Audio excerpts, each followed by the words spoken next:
Hello Chirag. Good evening. Good evening, good evening.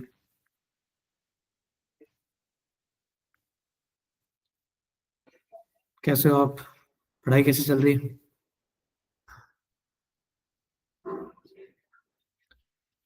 अच्छी चल रही है ना? चलो बढ़िया है। हम्म। लास्ट क्लास में जो पढ़ाया था वो सब क्लियर हो गया आपको?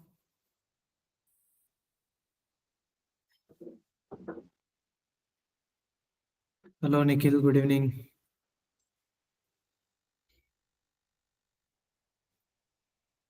हाँ चिराग, आज भेज दिए ना आपके ग्रुप में।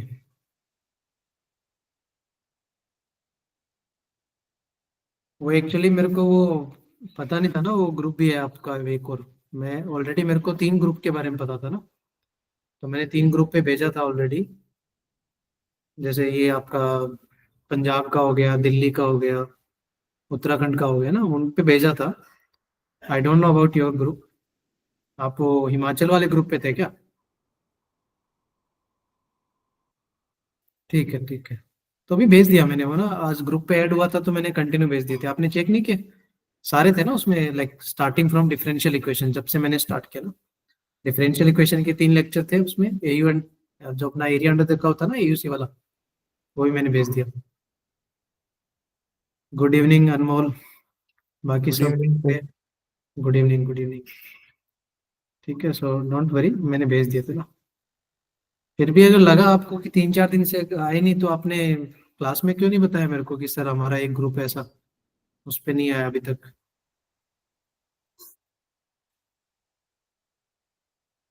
बाकी सबके ग्रुप पे आ रहे हैं ना? अनमोल आपके ग्रुप पे तो आ ही रहा होगा ना? यस सर आर। हाँ, तो ये चिराग थोड़ा बता देता तो मेरे को पता चल जाता ना। तो मैं पूछ लेता उनको, क्योंकि ऐसे 5-6 दिन हो गए, आपने बोला कि सीट्स पर तो अवेलेबल था ना। सीट्स पे अवेलेबल है? आपने चेक किया सीट्स पे? हाँ, सीट्स पे अपलोड कर रहा हूँ डेली बेसिस पे, डोंट वरी। इवन मैं आफ्टर क्लास मैंने डाल दिया था, अनमोल माइट बी नोज ना, वो उनके ग्रुप पे मैं तुरंत ही डाल देता हूँ। कोई बात नहीं, आज से आपका ग्रुप भी ऐड हो गया तो चिराग वहां भी आ जाएगा, डोंट वरी। ओके।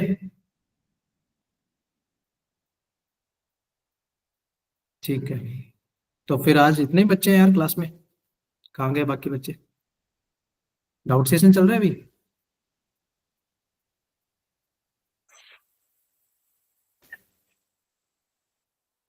ओके। तो अनमोल, लास्ट क्लास में जो पढ़ा है वो सब क्लियर हो गया अपना, एरिया अंडर द कर्व का डेफिनेट इंटीग्रेशन के यस। डिफरेंशिएशन वगैरह भी हमने किए थे, याद है? Yes sir. कोई प्रॉब्लम तो नहीं है उसमें? नहीं सर, क्लियर है। ओके, तो उस बेसिस के क्वेश्चन वगैरह प्रैक्टिस कर लिया आप लोगों ने सबने? संडे को करना है। संडे को करने?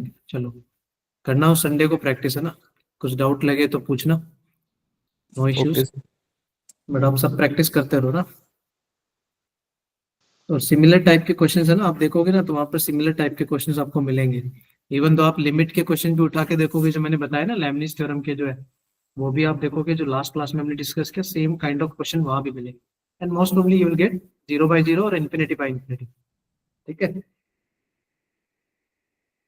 Good evening Meenakshi, good evening.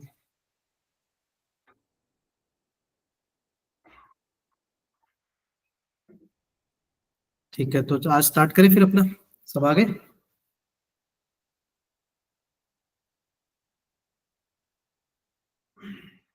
चलो स्टार्ट करते हैं ना। वैसे लास्ट क्लास में मैंने बताया था ना अपना, एक ही यही बचा ना आपका, वेक्टर एंड 3D बचा, और क्या बचा इसके अलावा? बस सर यही है, प्रोबेबिलिटी तो हो गई थी। ओके। फिर भी कोई लगे ना, कोई पीछे का कोई पर्टिकुलर कोई टॉपिक है तो मेरे को बता देना, तो मैं उस हिसाब से पहले से प्रिपेयर कर लो ना पीपीटीज वगैरह। क्योंकि अभी मैं थोड़ा नया हूँ तो मेरे पास पीपीटीज बनी हुई नहीं ना। आई हैव टू प्रिपेयर ना पीपीटीज। और जो भी है आपका, जैसे कुछ लगे कि पोर्शंस कुछ था जो उसको रिवाइज कराना है, तो मैं उस हिसाब से आपका क्लास भी एंगेज करवा सकता हूँ ना। क्योंकि ये मोस्ट प्रोबब्ली हो जाएगा लाइक 4 to 5 लेक्चर्स में आपका हो जाएगा वेक्टर एंड 3D ना। मोस्ट प्रोबब्ली 5 लेक्चर्स तो लेंगे अपन। उसके बाद में जैसे अभी जो रिमेनिंग जो डेज बचेंगे बिफोर क्रैश कोर्स, तो उस टाइम हम कुछ यूटिलाइजेशन कर सकते हैं ना लेक्चर्स का। Yes sir. तो मेरे को बता देना, या तो क्लास में मैसेज करके बता देना, और else आप व्हाट्सएप पे भेज सकते हो कि सर ये थोड़ा सा पर्टिकुलर टॉपिक था जो हमें थोड़ा सा रिकॉल करना है, इधर फंक्शन हो या फिर लिमिट हो या फिर कुछ भी, एनी चैप्टर, नो इश्यूज। चलो फिर आज स्टार्ट करें, सब आगे। ठीक है, तो आज तो देखो अपन स्टार्ट करने वाले वेक्टर से ना, पहले वेक्टर्स के बारे में थोड़ा पढ़ेंगे, फिर 3D के बारे में जाएंगे ना। तो वेक्टर में आपको पता ही है क्या क्या हमें पढ़ना है, ठीक है ना। इसमें मोस्ट प्रोबेबली देखोगे ना, इसमें हाफ ऑफ द पोर्शन आज हम कवर कर लेंगे। जैसे यहाँ पर देखोगे तो वेक्टर्स के टाइप्स क्या क्या होते हैं, कि कैसे कैसे टाइप्स होते हैं वेक्टर के, फिर सेक्शन फॉर्मूलाज को कैसे यूज करते हैं, कोलिनियरिटी ऑफ वेक्टर्स क्या होता है, ये भी हम डिस्कस करेंगे आज। मोस्ट प्रोबेबली हम ये तीनों ना ये लेक्चर 1 में डिस्कस कर लेंगे अपन। फिर बाद में देखोगे तो प्रोडक्ट ऑफ टू वेक्टर्स, जिसमें देखे होंगे ना अपने डॉट प्रोडक्ट और क्रॉस प्रोडक्ट होते हैं। Yes sir. हाँ, थोड़ा यस सर। भी आपने पढ़ा होगा माइंड भी ना, यस सर, वहां पर फिजिक्स में। है ना, ये लेक्चर 2 में। और ट्रिपल प्रोडक्ट है ना, ट्रिपल प्रोडक्ट पता है ना, वैसे सिलेबस में नहीं है आपके, अभी जेई मेंस में हटा दिए गए। फिर भी इसको थोड़ा रिवाइज कर लें, क्योंकि 3D में यूज होगा ना अपना, 3D में थोड़ा बहुत काम आएगा, तो उसके लिए थोड़ा सा ट्रिपल प्रोडक्ट भी हम पढ़ लेंगे, है ना, स्किप नहीं करेंगे। Okay, yes sir. बाद में हम 3 यस डायमेंशन सर। पढ़ेंगे। तो दीज आर दी टॉपिक्स जो हम डिस्कस करेंगे ना इन देखो। तो अभी सबसे पहले वेक्टर्स के बारे में डिस्कस करते हैं ना। तो वेक्टर्स क्या होता है, आपने फिजिक्स में जो पढ़ा है वो क्या पढ़ा है फिर वेक्टर्स के बारे में,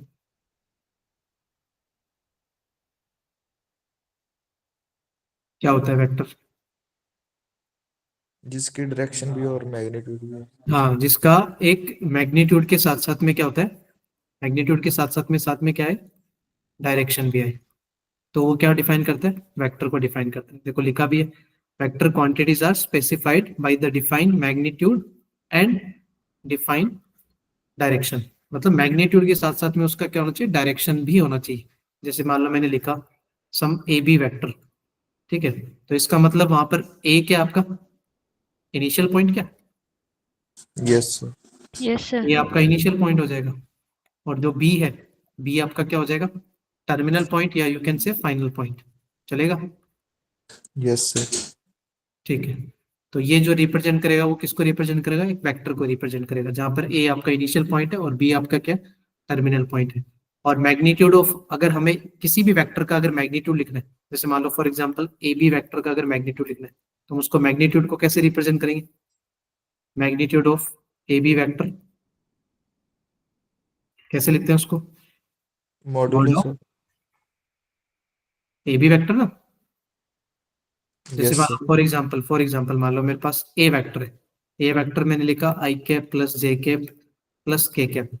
तो अगर मेरे को इसका मैग्नीट्यूड निकालना है, तो मैग्नीट्यूड कैसे निकालोगे फिर, थोड़ा बहुत आपने बेसिक्स फिजिक्स में पढ़ा होगा ना, यस सर। कितना आएगा मैग्नीट्यूड इसका। सर रूट में इनके कोफिशिएंट का स्क्वायर। हाँ, तो रूट में कितना लिखो फिर, 3 आ जाएगा। Yes yes sir. सर। हाँ, क्योंकि वन वन लिया ना मैंने, बेसिक्स का क्वेश्चन है, वन वन वन। ये देखोगे ना, आई आई आपको पता है आई कैप कहाँ पर होता है, एक्स एक्सिस की डायरेक्शन में दिखाता है ना आई कैप, उसका यूनिट वेक्टर होता है। Yes sir. वाई वाले में क्या आता है, जे कैप आता है। और जेड वाले एक्सिस में क्या होता है फिर, ठीक है। के कैप होता है ना। तो ये बेसिक्स आपको पता होगा ना, vector and there representation.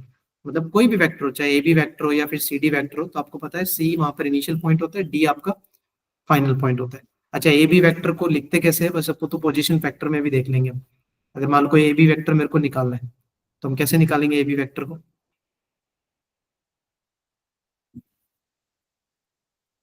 Position vector of B minus position vector of A. 1 second, क्या लिखेंगे, position vector of, B minus position vector of A. आपको स्क्रीन दिख रहा है ना, 1 सेकेंड, पोजीशन वेक्टर ऑफ,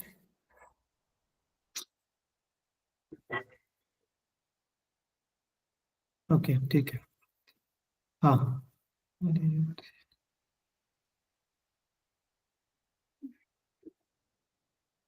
आपको स्क्रीन पे कुछ दिख नहीं रहा लिखा हुआ, 1 सेकेंड मैं इसको चेक करता हूँ।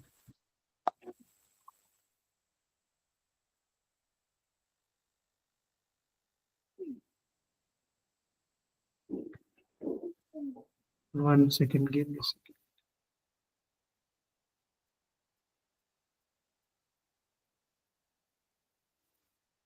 अभी दिख रहा है आपको स्क्रीन पे? Yes sir. हाँ अभी लिखा हुआ आ रहा है। तो मैंने ए बी वेक्टर का कैसे बताया था यार, बार बार यहाँ क्यों जा रहा है?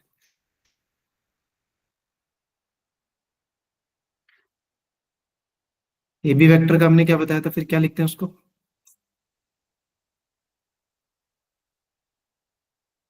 बी वेक्टर माइनस ये वेक्टर। ए वेक्टर ना।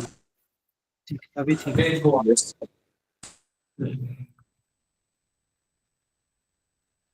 यार आपकी स्लाइड मूव क्यों नहीं हो रही? हाँ, हो रही ना मूव अभी? Yes sir. ठीक है ठीक है। हाँ तो नेक्स्ट पढ़े फिर, ये बेसिक सा वेक्टर और रिप्रेजेंटेशन हो गया ना आपका, कि वेक्टर का रिप्रेजेंटेशन क्या होता है। फिर उसके बाद में जो नेक्स्ट टाइप होता है ना आपका, टाइप्स ऑफ वेक्टर, आपको वेक्टर्स के टाइप्स पता होना चाहिए ना। सबसे पहले जो हम डिस्कस करेंगे वो कौन सा वेक्टर है? Zero vector. अच्छा जीरो वेक्टर क्या होता है? जीरो वेक्टर में मैग्नीट्यूड कितना होता है? 0। जो होता है, क्योंकि वहां पर इनिशियल पॉइंट और फाइनल पॉइंट दोनों क्या होते हैं, सेम ही होते हैं ना, क्योंकि वो थोड़ा भी मूव नहीं किया ना उसमें, विच है सेम इनिशियल पॉइंट और टर्मिनल पॉइंट, वो जीरो वेक्टर होता है, जिसको हम क्या बोलते हैं? Zero vector. और उसको डिनोट किससे करते हैं हम?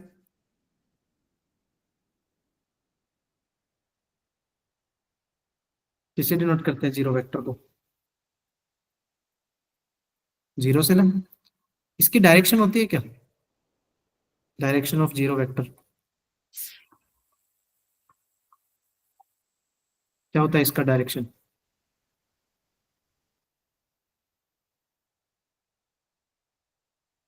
इनडिटर्मिनेट होता है ना, क्योंकि हम डिफाइन नहीं कर सकते ना कि उसकी डायरेक्शन क्या है, क्योंकि वो तो मूव ही नहीं किया ना, वो सेम, उसका इनिशियल पॉइंट और टर्मिनल पॉइंट दोनों सेम है, तो मतलब हम उसका डायरेक्शन तो बता ही नहीं पाएंगे ना। तो उसका डायरेक्शन कितना होता है? इनडिटर्मिनेट होता है, ये ध्यान रखना।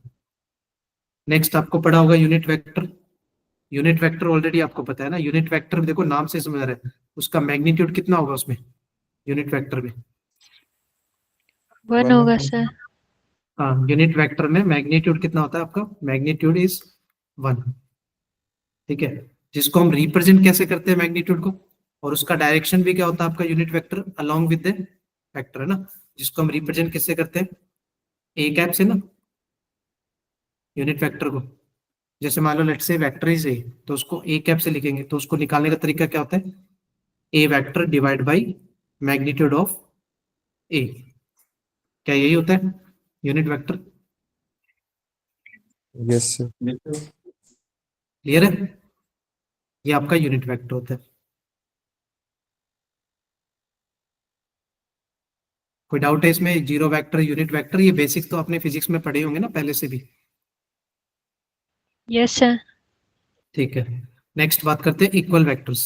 तो आपको इक्वल इक्वल वेक्टर्स भी पता होगा कि दो वेक्टर को इक्वल कब बोलते हैं हम उसमें? जब उनकी मैग्नीट्यूड के साथ साथ में डायरेक्शन भी। डायरेक्शन भी सेम हो जाए ना। Two vectors are said to be equal if they have magnitude, direction. अगर उनका फिजिकली देखोगे तो क्वांटिटी सेम होनी चाहिए, तो मतलब वो दोनों वेक्टर क्या होते हैं? इक्वल वेक्टर्स होते हैं। जैसे मान लो उनका मैग्नीट्यूड भी सेम आ गया, 1 आ गया या 2 आ गया या √2 आ गया, दोनों का मैग्नीट्यूड भी सेम है और डायरेक्शन भी सेम है, तो उन दोनों वेक्टर्स को क्या बोलते हैं? इक्वल वेक्टर्स बोलते हैं। ये बेसिक से आपके टाइप्स होते हैं। क्या इसमें कोई डाउट है आपको? ये थोड़ा फिजिक्स में भी देखा होगा अपने टाइप्स ऑफ वेक्टर में। क्लियर है? Yes sir. Yes sir.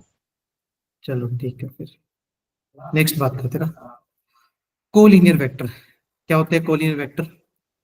जब उनका, जैसे मान लो मैंने बोल दिया, आपको कोलिनियर पॉइंट्स पता है? आपको कोलिनियर पॉइंट्स जो एक पॉइंट से शुरू होता है। क्या होते हैं कोलिनियर पॉइंट्स? जैसे मान लो मैंने ये बनाया, क्या ये 3 पॉइंट्स कोलिनियर है क्या? क्या ये तीनों पॉइंट कोलिनियर है? Yes sir. Yes sir. कि वो यस एक ही लाइन पे लाई करते हैं ना। कोलिनियर हम क्या बोलते थे, जब कोई 3 पॉइंट एक ही लाइन पे लाई करे तो वो क्या बोलते थे? कोलिनियर पॉइंट बोलते थे। कोई 3 की बात नहीं है ना, 4 भी हो सकते हैं, ये भी तो पता ना आपको। 4 5 6 कितने भी पॉइंट्स हो सकते हैं, तो वो एक ही लाइन पे लाई करते हैं, तो अगर मैं बोलूँ कि दो वेक्टर कोलिनियर वेक्टर है, इसका मतलब ऐसे बोल दूं दोनों वेक्टर पैरेलल होंगे। जैसे मान लो मैंने ए वेक्टर ये बनाया और बी वेक्टर मैंने ये बना दिया आपके लिए, तो क्या दोनों एक दूसरे के पैरेलल है? Yes, yes sir. सर। ठीक है, उनका डायरेक्शन भी सेम है। क्लियर है? तो कोवेक्टर्स जो हमारे कोलिनियर वेक्टर हैं are also called parallel vector. इनको हम पैरेलल वेक्टर भी बोलते हैं। जैसे ये ए वेक्टर और बी वेक्टर जो मैंने लिखा ना, वो दोनों के दोनों क्या है? A vector is parallel to B vector. तो ये हमारे जो दो वेक्टर्स होते हैं अगर वो पैरेलल है, ठीक है, लिखा है, देखो two vectors are said to be collinear if their directed line segments are parallel in their direction. तो उनको क्या बोलते हैं? कोलिनियर वेक्टर बोलते हैं। कोई भी दो वेक्टर, जैसे मान लो मैंने एक ये डायरेक्शन बनाया, ठीक है, ये फिर एक ये बना दिया, ये मान लो सी वेक्टर है, ये आपका डी वेक्टर है, तो क्या दोनों का डायरेक्शन सेम है? हाँ, मैग्नीट्यूड हो सकता है अलग अलग हो, ये भी तो है ना, बट वो है तो पैरेलल ही। यस तो उनको सर। क्या, कोलिनियर वेक्टर ना। अच्छा, कोलिनियर में भी दो होते हैं जिनकी डायरेक्शन सेम होती है, उनको लाइक वेक्टर बोलते हैं क्या? जिनकी डायरेक्शन Yes, सेम sir. होती है उनको लाइक वेक्टर, और जिनकी डायरेक्शन थोड़ी अपोजिट होती है तो उनको क्या बोलते हैं? Unlike unlike vector. वेक्टर बोलते हैं ना। ये इसमें दो टाइप्स होते हैं, लाइक वेक्टर और unlike vector. That depends on direction कैसा है। क्लियर है? अब वहां पर देखोगे तो हम उसको पैरेलल बोल रहे हैं, तो हम क्या लिख सकते हैं? जैसे मान लो A vector is parallel to B vector, तो हम उसको लिख सकते हैं A vector is equal to lambda times B vector, क्योंकि वो मैग्नीट्यूड वाइज तो अलग अलग हो सकते हैं ना। और एल्स यू कैन से कि उनके जो रेशियोज हैं वो सेम होने चाहिए। आपको वो पैरेलल लाइन का कंसेप्ट याद नहीं है 2D में? कोई दो लाइन यस पैरेलल सर। होती थी तो क्या करते थे, कैसे चेक करते थे? एक तो तरीका था कि उनके रेशो। स्लोप, या फिर रेशियोज देखते थे, A1/A2, याद है, B1/B2, C1/C2, अगर वो रेशियो सब सेम आते थे। वैसे ही यहाँ पर है, देखो, अगर दो vector A vector and B vector both are parallel vector, ठीक है, कोलिनियर वेक्टर, तो उस केस में ये रेशियोज होते हैं ना, A1/B1, A1 B1 ये कहाँ से है? देखो दो वेक्टर हमने मान ली, जैसे मान लो ए वेक्टर उसको रिप्रेजेंट किया A1 I cap plus B1 J cap plus C1 K cap. Similarly जो बी वेक्टर उसको हमने लिख लिया A2, ठीक है, A2 I cap plus B2 J cap plus C2 K cap. आप ऐसे भी ले सकते हो। तो अगर ये दोनों के दोनों पैरेलल है तो फिर यहाँ पर कंडीशन क्या बनेगी? उनका जो रेशियोज है A1/A2 is equal to B1/B2 equal to C1/C2, ये होना जरूरी है। क्लियर हो गया इतना? Yes sir. ठीक है, तो ये ध्यान रखना, अगर ये रेशियोज इक्वल है तो इसका मतलब वो कैसे वेक्टर है? कोलिनियर वेक्टर है। क्लियर है? ठीक है। और जो कोलिनियर वेक्टर होते हैं वो, तो ध्यान रखना आपको, उनका रेशियोज हमेशा सेम होने चाहिए। डायरेक्शन सेम होगा तो लाइक वेक्टर होते हैं, डायरेक्शन सेम नहीं होगा तो उसको फिर हम अनलाइक वेक्टर बोलते हैं। तो क्या बेसिक सी थ्योरी है, इतना काम नहीं आता, बट मोस्ट प्रोबब्ली आपको ये A is equal to lambda times B वाला कंसेप्ट जरूरी हो जाता है ना, कि कोई दो वेक्टर्स कोलिनियर दे दिए तो फिर वहां से कुछ अननोन्स निकालने की बात की, तो वहां इन दैट केस हमें थोड़ा बहुत रिलेटेड टू क्वेश्चन बन सकते हैं। Okay, yes sir.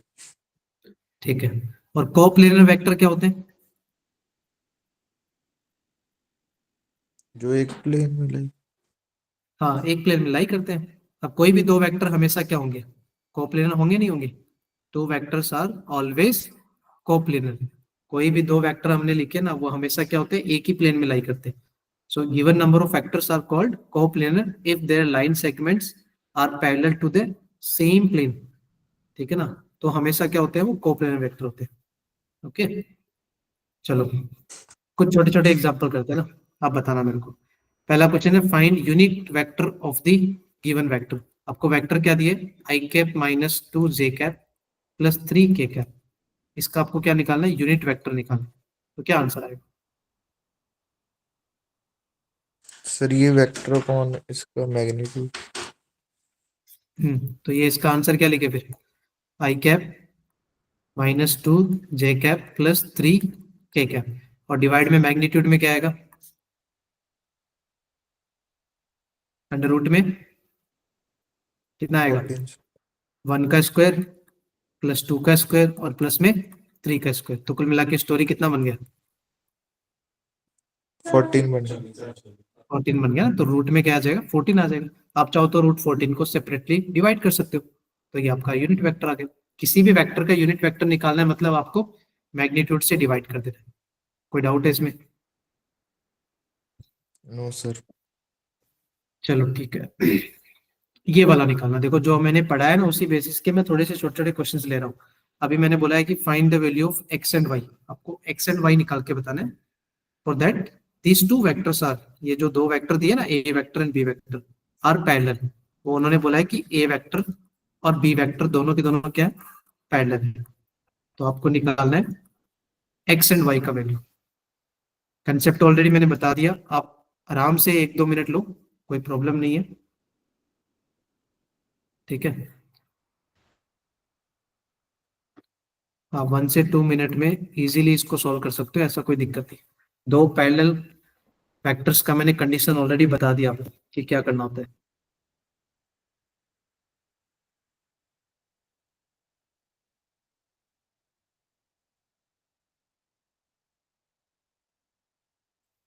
क्या कंडीशन लगाएंगे पैरेलल का? रेशियो इक्वल रखना है। हाँ, तो रेशियोज हमने पढ़ा ना ऑलरेडी कि A1/A2 is equal to B1/B2 equal to C1/C2। इस रेशियोज को अप्लाई कर दो, वहां से आपको क्या मिलेगा? दो कंडीशन क्रिएट करनी है जिसमें एक्स एंड वाई हो, और इजीली मिलेगा। A1 B1 C1 ये सब क्या होते हैं? कॉफिशिएंट्स होते हैं, तो आप थोड़ा ध्यान रखना कॉफिशिएंट्स पिक करते समय। चलो बताओ फिर क्या आंसर आ रहा है?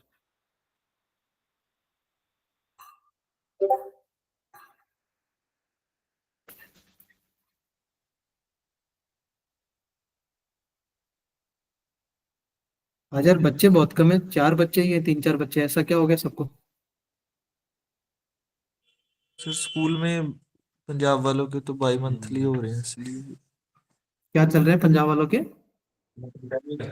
एग्जाम हो रहे हैं सर बाई मंथली। अच्छा अच्छा, तो इसी टाइम होते हैं? यस सर, बस 2-2 3-3 चैप्टर ही आ रहे हैं बस। वो बोर्ड का जो होता है वैसे क्या? नहीं सर, वैसे ही जो स्कूल में होते हैं 20-30 नंबर के। प्रैक्टिस टेस्ट टाइप से ना, या यूनिट टेस्ट बोल रहे हो? यस सर, यूनिट टेस्ट है। अच्छा अच्छा, ठीक है कोई नहीं। तो ये निकाला फिर यहाँ से रेशियोज आया, x+2 अपॉन में कितना आया? x-1 equal x two minus one minus of x-y upon में 2x+y, और इक्वल टू में क्या आएगा? 1/2। ये हमने रेशियो लगा दिया। अब आपको दिख रहा है कोई भी दो कंडीशन को पिक कर लो यार, ये फर्स्ट वाला और ये थर्ड वाला, इसको दोनों को पिक कर लो, तो यहाँ से आपको क्या मिलेगा? क्योंकि तीनों इक्वल है ना, तो आप इस इन दोनों को इक्वल कर दो। ये इक्वल टू कितना है? हाफ। और दूसरा कंडीशन क्या बना लो कि minus of x-y upon 2x+y, ये किसके इक्वल होगा? ये भी हाफ के इक्वल होगा। अब देखो यहां से आप पहले क्या निकाल लो? x फाइंड आउट कर लो, और जैसे ही आपको x मिलेगा उसको सेकंड कंडीशन में पुट कर देना, तो क्या रिजल्टेंट y नहीं आ जाएगा? Yes sir. चलो चेक करके बताओ x कितना आ रहा है पहले।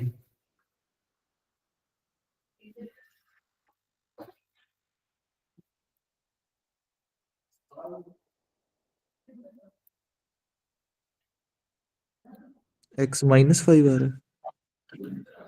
x-5 है। चिराग कितना है आपका? एंड निखिल? सेम आना चाहिए ना सबका।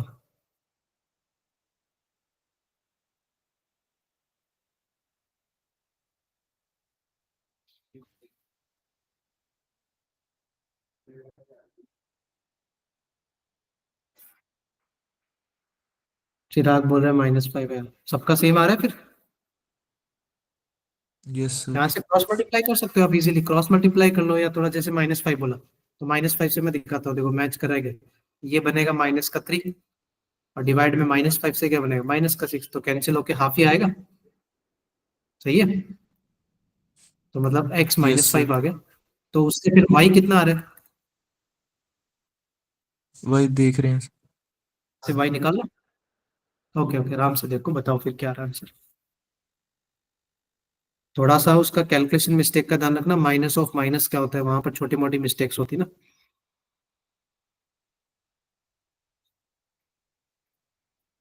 Y20 आ रहा है। Y20 आ रहा है। ओके। और चिराग?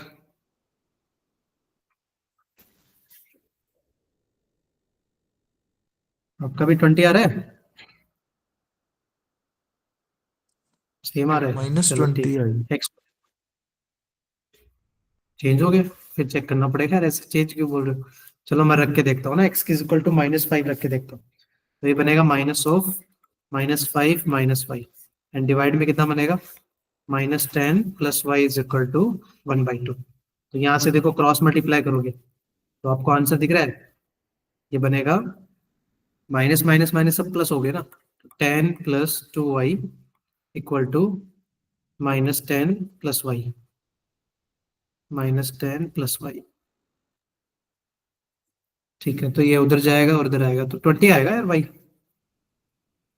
कितना है आपका? 20 आ गया ना? Yes sir. पक्का ना, इसमें कोई डाउट है? 20 नहीं आया, 20 आ रहा है। सर -20 नहीं आएगा। ओ सॉरी, वाई उधर गया ना, 10 इधर, हाँ सॉरी सॉरी, -20 ना, -20 आएगा। ठीक है, ये 10 इधर आएगा ना अपना। Yes sir. ठीक है, आ गया आंसर फिर, -20 एंड -5 ना। चलो ठीक है, यस। आगे बढ़ते हैं। देखो मल्टीप्लिकेशन ऑफ फैक्टर, ये अगर टाइप्स ऑफ फैक्टर के बारे में डिस्कस करें ना, पहले थोड़ा बेसिक देख लेते हैं। Multiplication of factor by scalar, ये तो आपको पता ही होगा कि किसी भी वेक्टर को हम किसी क्वांटिटी से मल्टीप्लाई करते हैं तो वो इजीली लिख सकते हैं। जैसे मान लो ए वेक्टर है, इसको अगर मेरे को 4 से मल्टीप्लाई करना है तो हम इजीली नहीं कर सकते, स्केलर क्वांटिटी से मल्टीप्लाई करना है। Yes sir. जैसे मान लो ए वेक्टर हमारा क्या आ गया, i + j + k, मान लो फॉर एग्जाम्पल। तो क्या हम इसको 4a वेक्टर नहीं लिख सकते? कितना यस सर लिखेंगे? लिख सर। 4i + 4j + 4k के। तो वैसे ही हम इजीली उसको मल्टीप्लाई कर सकते हैं। तो if a is a vector and m is a scalar quantity, then m is a vector parallel to a vector, और जिसका मैग्नीट्यूड क्या है, मॉड m। तो हम उसको इजीली लिख सकते हैं। जैसे मान लो मैंने m इंटू ए वेक्टर लिखा है, मतलब कोई वेक्टर है उसको मल्टीप्लाई कर दिया m से, कुछ स्केलर क्वांटिटी, तो हम उसको क्या लिख सकते हैं, m इंटू ए, जैसे मैंने 4a बताया। सिमिलरली मान लो मेरे को m को n इंटू ए वेक्टर से मल्टीप्लाई करना है, यहाँ पर m और n दोनों स्केलर क्वांटिटी, तो क्या हम उसको ऐसे लिख सकते हैं, m इंटू एन, और फिर ए वेक्टर से मल्टीप्लाई कर देंगे। कोई प्रॉब्लम है? ये तो बेसिक अलजेब्रा का जो मल्टीप्लाई होता है वैसे ही तो है ना। Yes sir. किसी भी वेक्टर को स्केलर क्वांटिटी से हम नॉर्मली वैसे मल्टीप्लाई कर सकते हैं जैसे अलजेब्रा में करते थे। जैसे मान लो मेरे को m को a vector plus b vector से मल्टीप्लाई करना है, तो हम उसको नहीं लिख सकते m टाइम्स a वेक्टर, क्योंकि m तो स्केलर क्वांटिटी है, तो वो दोनों से मल्टीप्लाई होगा या नहीं होगा? यस होगा, सर। तो वो नॉर्मली बन जाएगा। तो ये आपका बेसिक सा multiply of A vector by scalar. ठीक है। सिमिलरली देखो एडिशन ऑफ वेक्टर, कि हमें किसी वेक्टर में सम अदर वेक्टर अगर ऐड करना है तो फिर उसमें कैसे निकालेंगे। जैसे मान लो दो वेक्टर है, देखो मैंने दो वेक्टर बना रखे हैं आपके लिए, ओबी वेक्टर, ये हमारा वेक्टर कैसे ओबी वेक्टर है, ये हमारा ओए वेक्टर, जिसको आप ए वेक्टर भी बोल सकते हो ना। और जो ओबी वेक्टर है उसको हम क्या बोलेंगे, बी वेक्टर, क्योंकि यहाँ पर ओ तो ओरिजिन है। ठीक है। ओबी वेक्टर हम निकाल भी सकते हैं ना, ओबी वेक्टर कैसे निकालेंगे, B vector B min. Minus O vector. तो यहां से देखोगे तो वो आपका बी वेक्टर ही रिप्रेजेंट करेगा। ठीक है। तो अगर देखोगे तो ओबी और ओ ए को वेक्टर को हमने क्या रिप्रेजेंट किया, ए वेक्टर एंड बी वेक्टर। ठीक है। तो अगर मेरे को उनको ऐड करना है, O A vector plus O B vector, तो क्या हम उसको डायरेक्टली ये लिखते हैं, A vector plus B vector? Yes sir. कोई डाउट है? और उसको हम रिप्रेजेंट कर दे क्या, ये ओ बी और ओ ए का जो सम होगा, क्या हमारा यही आएगा, ओ सी वेक्टर, जो डायगोनल होता यस है। सर। अगर इनको ज्वाइन करोगे तो ये क्या बनेगा, एक पैरेललोग्राम नहीं बनेगा? पैरेललोग्राम बन जाएगा, और उसका डायगोनल ही तो है ये। क्या ये डायगोनल है या नहीं पैरेललोग्राम का? Yes sir. हाँ। तो फिर हम इसका सम निकालेंगे। और सिमिलरली यार जैसे वो बेसिक्स हम मैथ्स में नहीं करते थे, कम्यूटेटिव लो, एसोसिएटिव लो, वही सब यहाँ पर लो। जैसे मान लो 1+2, तो यार मैं 1+2 करूँ या 2+1 करूँ, बात तो सेम ही है ना, अलग है। हाँ तो वैसे देखो यहाँ पर ए वेक्टर प्लस बी वेक्टर बोलो या बी वेक्टर प्लस ए वेक्टर बोलो, मतलब आप वही है कि 1 में 2 ऐड करो या 2 में 1 ऐड करो, बात तो वही है ना सेम। तो अगर दो वेक्टर मैंने लिखे हैं A vector plus B vector, तो हम उसको बी वेक्टर प्लस ए वेक्टर ही बोल सकते हैं। ये कम्यूटेटिव लॉ होता है आपका, जो बेसिक अलजेब्रा में पढ़ता है। सिमिलरली एसोसिएटिव लॉ, एसोसिएटिव वाला वही स्टोरी है कि मैं 1+2 में फिर 3 ऐड करूं या फिर 2+3 में बाद में 1 ऐड करूं, तो क्या कुछ आंसर अलग आएगा? No sir. ये आएगा। तो वैसी सेम स्टोरी यहाँ पर है। तो एसोसिएटिव लैंग्वेज में मैंने क्या लिखा है, A vector plus B vector, मतलब पहले ए और बी को ऐड किया, फिर उसमें सी ऐड किया, तो क्या वो ए प्लस बी प्लस सी, मतलब बी और सी को ऐड करने के बाद में ए वेक्टर ऐड करोगे, बहुत भी सेम ना। Yes sir. ठीक है, ये लॉस भी हो गया। ये कुछ कुछ लॉस बता रहा हूँ आपको एडिशन में। जैसे मैंने लिखा है देखो फोर्थ वाला, कि सम ए वेक्टर में अगर मैंने नल वेक्टर को, जीरो वेक्टर को ऐड कर दिया, तो क्या हमारा ए वेक्टर ही बनेगा वापिस से, कुछ चेंज होगा? No sir. नहीं होगा। और अगर हम ए वेक्टर में minus of A vector, opposite vector को अगर ऐड करेंगे, तो आंसर क्या आएगा फिर? जीरो है। जीरो आएगा ना, जीरो वेक्टर बन जाएगा, नल वेक्टर बन जाएगा, सिंपल सा। और अगर ये फिफ्थ वाला देखोगे और सिक्स्थ वाला देखोगे, तो ये आपने देखा होगा, बहुत बार कॉम्प्लेक्स नंबर में भी देखा होगा, ट्रायंगल इनइक्वालिटीज बोलते थे उनको। वहां भी तो ऐसे ही स्टोरी थी कि देखो दो वेक्टर का एडिशन का अगर मैग्नीट्यूड लेंगे, तो क्या वो सेपरेटली वेक्टर्स के मैग्नीट्यूड से तो छोटा ही आएगा ना। आपको एग्जांपल भी लेके देख सकते हो, नहीं आएगा? जैसे मान लो मैंने ऐसे बोल दिया, ए वेक्टर मैंने बोला i+j+k, और मैंने बी वेक्टर बोल दिया i+2j+3k वेक्टर। और एक तो हमें निकालना है A vector plus B vector का मॉड, ठीक है। और एक मेरे को निकालना है सेपरेट सेपरेट। एक हम ये सोचेंगे कि ये वैल्यू क्या आएगी, और ए वेक्टर का मॉड क्या आएगा, और बी वेक्टर का मॉड क्या आएगा। तो ये मैग्नीट्यूड बता सकते हो आप? Yes sir. क्या आएगा ए वेक्टर का मैग्नीट्यूड? √3। ठीक है, ए का तो √3 आ गया, और बी का? √14। ठीक है, तो ये आ जाएगा अपना 1+4+9। ठीक है, तो ये √14 ना। Yes sir. ठीक है, और अगर मैं दोनों को ऐड करके फिर मैग्नीट्यूड निकालता तो कितना आता फिर? दोनों को ऐड करते तो 2i बनता, तो 4 आता, 3j बनता तो 9 बनता, और 4k बनता तो 16। तो यहाँ से कितना आता आंसर? √29। Yes sir. ठीक है, तो क्या आपको दिख रहा है कौन बड़ा है कौन छोटा है? जैसे √29 कितना आता हमारा, क्या वो 5 पॉइंट समथिंग आता? क्योंकि √25 तो 5 ही होता ना। यस ये सर। 5 पॉइंट समझ रहे हो? और ये √3 का मतलब हो गया 1.732, और ये √14 मतलब ऑलमोस्ट 4 हो गया। 16 तो 4 होता है ना। Yes sir. तो यहाँ इसको देखोगे तो ये 3.9 3.8 के आसपास जाएगा। तो इनका देखोगे तो इनका एडिशन ज्यादा बढ़िया है।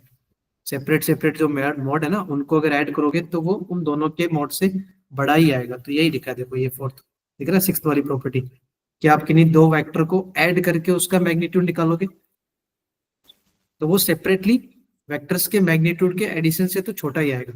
सही बात है। Yes sir. और अगर उन दोनों को सब्ट्रैक्ट करोगे तो फिर बड़ा आएगा। क्या नहीं आएगा? फिर छोटा है। हाँ, फिर ये तो बड़ा आएगा ना, सब्ट्रैक्शन तो बड़ा ही आएगा ना। Yes sir, subtraction. हाँ, क्योंकि हम उनको क्या कर रहे हैं, हम उनको क्या कर रहे हैं, सब्ट्रैक्ट भी कर रहे हैं ना। या फिर तुम ऐसे भी सोच सकते हो कि उन दोनों के एडिशन से तो बड़ा आएगा, और उन दोनों के सेपरेटली सब्ट्रैक्शन से वो बड़ा, ऐसे भी लिख सकते हो। देखो जैसे मैंने ये लिखा, हम इसको ये भी लिख सकते हैं।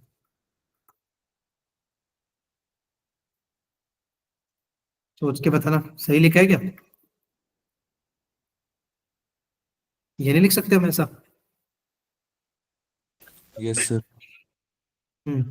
तो मैंने क्या किया, देखो दोनों को ऐड करके उसका मैग्नीट्यूड निकाला, तो वो सेपरेट मैग्नीट्यूड के एडिशन से तो छोटा आएगा, राइट? और उनके सेपरेट मैग्नीट्यूड के सब्ट्रैक्शन से तो क्या आएगा, बड़ा ही आएगा। यहाँ से देख सकते हो, ये एग्जांपल लिया हमने, नहीं यस लिया? सर। हाँ, तो वो हम अप्लाई कर सकते हैं, ठीक है। तो ये बेसिक सा आपका एडिशनल का प्रॉपर्टीज हो गया, और ये मल्टीप्लिकेशन ऑफ वेक्टर भी हो गए, क्लियर है। अब पोजीशन वेक्टर तो देखो मैंने ऑलरेडी स्टार्टिंग में बताया था, जैसे ए बी वैक्टर है, तो ए बी वैक्टर को पोजीशन में कैसे लिखते हैं, बी वैक्टर माइनस ए वैक्टर। ये वेक्टर। वहां पर वो हमारा क्या था, फिक्स पॉइंट था ना, जैसे ऐसे बनेगा डायग्राम। मान लो मैंने ये बोल दिया कि ये बी वेक्टर है, जैसे यहां से मान लो ये बी वेक्टर और ये हमारा ए वेक्टर, ठीक है, क्लियर है। और यहाँ पर जो हमारा position of vector of A point P, ठीक है, जैसे मान लो ओ फिक्स पॉइंट है, ये आपका ओ मान लो, ये आपका, तो ये ओ बी वेक्टर हो गया, ये ओ ए वेक्टर हो गया। तो अगर मेरे को ए बी वेक्टर निकालना है, तो हम क्या लिखेंगे फिर, ये वाला आएगा। तो फिर इसको क्या लिखेंगे, yes. Position vector of B minus position vector of A. जैसे मान लो सी डी वेक्टर निकालना है, तो हम सी डी वेक्टर का भी कैसे करेंगे, position of, D minus C. हाँ, position vector of D minus position vector of C. Simple सा फंडा। ये जैसे ये बेसिक चीजें याद देखो। फिर डिस्टेंस फॉर्मूला, ये डिस्टेंस फॉर्मूला तो यार आपको वहां भी याद होगा, दो पॉइंट के बीच का डिस्टेंस निकालना, याद आया कुछ? Yes sir. वहां पर दो पॉइंट के बीच में डिस्टेंस कैसे निकालते थे हम, अंडर रूट में x2 माइनस एक्स वन का square plus y2 minus y one का स्क्वायर, 2D में याद है आपको? यस सर याद यहाँ है। पर आपके पास क्या है, हाँ, अब यहाँ पर वेक्टर है, इसका मतलब तीन कोऑर्डिनेट हो गए। जैसे मान लो ये कोऑर्डिनेट है a1 a2 a3, और जो b वेक्टर उसके पोजीशंस क्या हो गए, b1 b2 b3। तो उन दोनों के बीच का डिस्टेंस निकालना है, तो आप डिस्टेंस फॉर्मूला भी तो अप्लाई कर सकते हो, दो पॉइंट के बीच का डिस्टेंस। तो वही तो लिखा है मैंने, ठीक है। तो जब भी लगे कि मेरे को डिस्टेंस बिटवीन टू वेक्टर्स निकालना है, तो हम उसको क्या करेंगे, जैसे मान लो ए बी के बीच का डिस्टेंस निकालना है, तो हम क्या करेंगे, दोनों को सबट्रैक्ट करके और उसका क्या निकालेंगे, मैग्नीट्यूड ना। समझ में आया? अच्छा, इसमें मैग्नीट्यूड में आप चाहे बी माइनस ए करो या ए माइनस बी करो, कुछ फर्क पड़ेगा?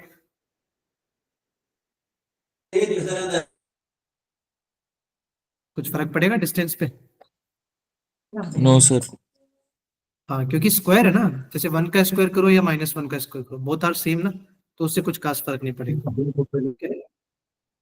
कोई यहाँ तक आपको कोई डाउट है क्या भाई, जो बेसिक थ्योरी जो आपने फिजिक्स में भी पढ़ी होगी, इवन दो सेम मैथ्स में, पोजीशन वेक्टर क्या होता है, टाइप्स ऑफ वेक्टर क्या होते हैं, अनलाइक वेक्टर क्या होते हैं, लाइक वेक्टर्स क्या होते हैं, नल वेक्टर क्या होता है, क्लियर है? यस सर क्लियर है। चलो ठीक है फिर। सेक्शन फॉर्मूला, आपको सेक्शन फॉर्मूला वो वाला याद है क्या, 2D वाला? जैसे मान लो, चलो मैं 10th लिख रहा वाला हूँ, याद है। हाँ, वाला मान लो, स्ट्रेट लाइन में भी तो पढ़ाया होगा। यस सर स्ट्रेट लाइन में वो नहीं याद, 10th वाला ही याद है। 10th वाला याद है, क्या याद है 10th का? सर दो रेशो में होते थे। यही था। यस सर यही था। अच्छा, तो अगर मान लो यहाँ पर मैंने दो डिवीजन लिखे, ये सी है जो इंटरनल डिवाइड करे, क्या ये इंटरनल डिवीजन है? Yes sir internal. हाँ, तो अगर मेरे को इंटरनल डिवीजन है, तो इसके एक्स और वाई कोऑर्डिनेट कैसे निकालते थे हम? कैसे निकालते थे एक्स और वाई कोऑर्डिनेट, इंटरनल अगर डिवीजन था तो? ये ऐसे क्रॉस बताया होगा ना आपको, m(x2), याद है? Yes sir. x2 और प्लस में, अपॉन। अरे अपॉन नहीं, पहले m(x2) प्लस n(x1) और डिवाइड में yes sir. m plus M n। Plus N. ये इसका x कोऑर्डिनेट था ना। Similarly m y2 plus n y1 divide में m प्लस n, ये आपका x कोऑर्डिनेट था, और ये आपका कौन सा कोऑर्डिनेट था, कौन सा कोऑर्डिनेट था, y कोऑर्डिनेट था। तो ये आपका इंटरनल डिवीजन था। सिमिलरली अगर एक्सटर्नल डिवीजन होता, तो एक्सटर्नल डिवीजन के लिए क्या सिखाया था, एक्स और वाई कोऑर्डिनेट कैसे निकालेंगे उसके सी वाले पॉइंट के? क्या डिफरेंस होता है दोनों में? सर उसमें m माइनस n। हाँ, उसमें प्लस की जगह माइनस आता है, इतना ही होता है ना। तो वहां पर क्या होता है स्टोरी, m(x2 माइनस n(x1) और डिवाइड में m-n। सिमिलरली m(y2 माइनस में n(y1) अपॉन में m-n। इतना ही डिफरेंस आता है, मतलब जो प्लस होता है ना उसको हम किससे रिप्लेस कर देते हैं, माइनस से। ये एक्सटर्नल डिवीजन, मतलब सी यस बाहर से उसको डिवाइड कर रहा है ए और बी को। और अगर मान लो ये सी मिड पॉइंट हुआ तो, फिर मिड पॉइंट हो तो कितने रेशियो में डिवाइड करेगा वो? अगर मान लो ये सी मिड पॉइंट हुआ, for example if C is a mid point, तो मिड पॉइंट है तो वो कितने 1:1। रेशियो, हाँ 1:1 में डिवाइड करेगा, क्योंकि मिड पॉइंट है यार, बीच में डिवाइड कर रहे हैं। तो फिर अगर एम और एन को 1:1 पुट कर दो, तो क्या इसका रिजल्ट आएगा mid point theory, x1 yes plus x2 upon 2। Similarly क्या आएगा दूसरा, y1 y1 प्लस y2। 2/2। तो ये आपको 2D वाला सेक्शन फॉर्मूला याद होगा ना, मैंने फिर से रिवाइज भी करा दिया। क्लियर है आपको? क्लियर है। हाँ, सिमिलरली देखो वेक्टर में कैसे लिखते हैं, वहां पर पोजीशन वेक्टर आ जाते हैं, इतना ही डिफरेंस है देखो। ये मैंने लिखे हैं दोनों types, internal section formula, external section formula. ये हमारा इंटरनल सेक्शन फॉर्मूला है, ठीक है। और ये देखोगे तो क्या ये एक्सटर्नल फॉर्मूला। क्या दोनों में इतना ही डिफरेंस है, क्या सिर्फ प्लस का माइनस कर दिया? Yes sir. है क्या? हाँ, वहां पर क्या होते थे, कोऑर्डिनेट्स होते थे, यहाँ पर देखो पोजीशन वेक्टर है। क्या सी आपको दिख रहा है, सी पॉइंट, क्या सी ए और बी को इंटरनली डिवाइड कर रहे हैं? Yes sir. देखा? और यहाँ एक्सटर्नल में क्या हो रहा है, कहाँ से डिवाइड कर रहे हो? एक्सटर्नली आउटसाइड डिवाइड कर रहे हैं क्या? हाँ, वो एक्सटर्नल डिवीजन में क्या कर रहे हैं, बाहर से डिवाइड कर रहे हैं उसको, ठीक है। यहाँ पर क्या कर रहे हैं, अंदर से डिवाइड कर रहे हैं, रेशियो वही है, m:n में डिवाइड कर रहे हैं वो, ठीक है ना, m:n में डिवाइड करें। यहाँ भी मैंने m:n लिया। बस प्रॉब्लम क्या थी, वहां पर आपके कोऑर्डिनेट्स होते थे ना, हम कोऑर्डिनेट्स को यूज करते थे। अभी हम क्या यूज करेंगे, वेक्टर्स को यूज करेंगे। क्या वैसा ही वेक्टर लिखा है, cross m b vector plus n a vector, क्या वैसे लिखा था हमने कुछ, याद है आपको? Yes sir. दिखा सबको, m(x2 प्लस n(x1) अपॉन में m plus n। Similar type से हम यहाँ लिखेंगे, तो यहाँ पर वेक्टर की फॉर्म में लिख देंगे। तो क्या वेक्टर की फॉर्म में ऐसे लिखेंगे, m b vector plus n a vector and divide by m plus n। कोई डाउट है इसमें? सही है? सही है सर। चलो बढ़िया। और क्या एक्सटर्नल डिवीजन में क्या आएगा, डिफरेंस क्या आएगा एक्सटर्नल डिवीजन में, फिर प्लस की जगह माइनस। माइनस आ जाएगा, इतना ही तो डिफरेंस आएगा। बताओ, क्लियर हो गया सेक्शन फॉर्मूला? जैसे यस 2D सर। में करते थे सेम टाइप का उसमें अपने को करना है। चलो बहुत बढ़िया। ये आपका सेक्शन फॉर्मूला है।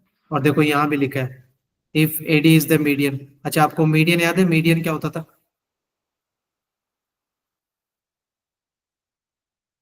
तो मीडियन याद है? मीडियन जो सर ट्रायंगल को बीच से काटता है। ट्रायंगल को, बीच से काटता है। ट्रायंगल को बीच से नहीं काटता है वो, ट्रायंगल को बीच से नहीं काटता है। एक जैसे ये वर्टेक्स है ए, तो इसके सामने वाली जो अपोजिट अपोजिट साइड होती है ना, ये जो साइड है बीसी, उसके उसके मिड पॉइंट से ज्वाइन करते हैं उसको, ये मीडियन है। मतलब सामने वाली साइड का मिड पॉइंट। तो यहाँ जो डी है ना, वो किसका काम कर रहा है, मिड पॉइंट का काम कर रहा है। समझ में आया? Yes sir. हाँ, मिड पॉइंट कोई भी, जैसे मान लो मेरा बी से मीडियन ड्रॉ करूंगा, तो मैं ए और सी के मिड पॉइंट पे ज्वाइन करूंगा। बी से मैं सीधा कहाँ ज्वाइन करूंगा, ए और सी के मिड पॉइंट से। अगर सिमिलरली मेरे को सी से मीडियन ड्रॉ करना है, तो मैं ए और बी के मिड पॉइंट को ज्वाइन करूंगा। तो देर आर 3 मीडियंस। अच्छा, मीडियन के पॉइंट ऑफ इंटरसेक्शन को क्या बोलते थे?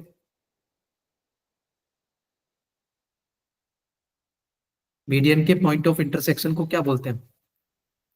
जैसे इन तीनों का मीडियंस आए ना, 3 मीडियन आए, तो उन तीनों में एक पॉइंट ऑफ इंटरसेक्शन भी आया होगा, पॉइंट ऑफ इंटरसेक्शन, उसको हम क्या बोलते हैं? ये काम आएगा यार, वेक्टर में भी काम आएगा।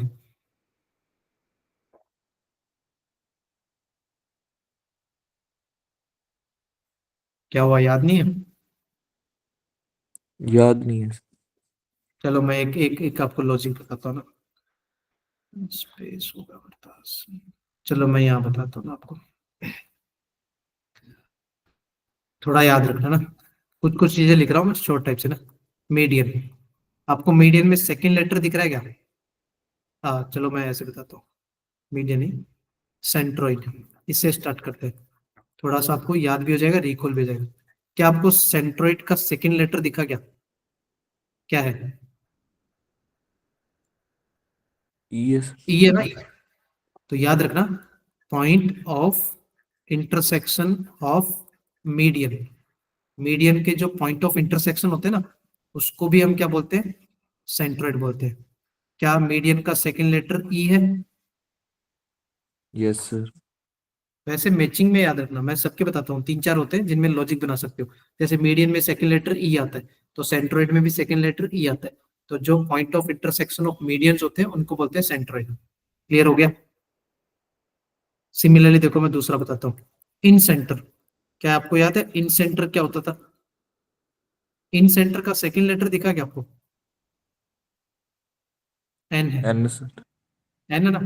तो क्या मैं इसको ऐसे लिख दूं, point of intersection of angle bisector. याद रखना, ये लॉजिक बता रहा हूँ आपको, एंगल बाइसेक्टर।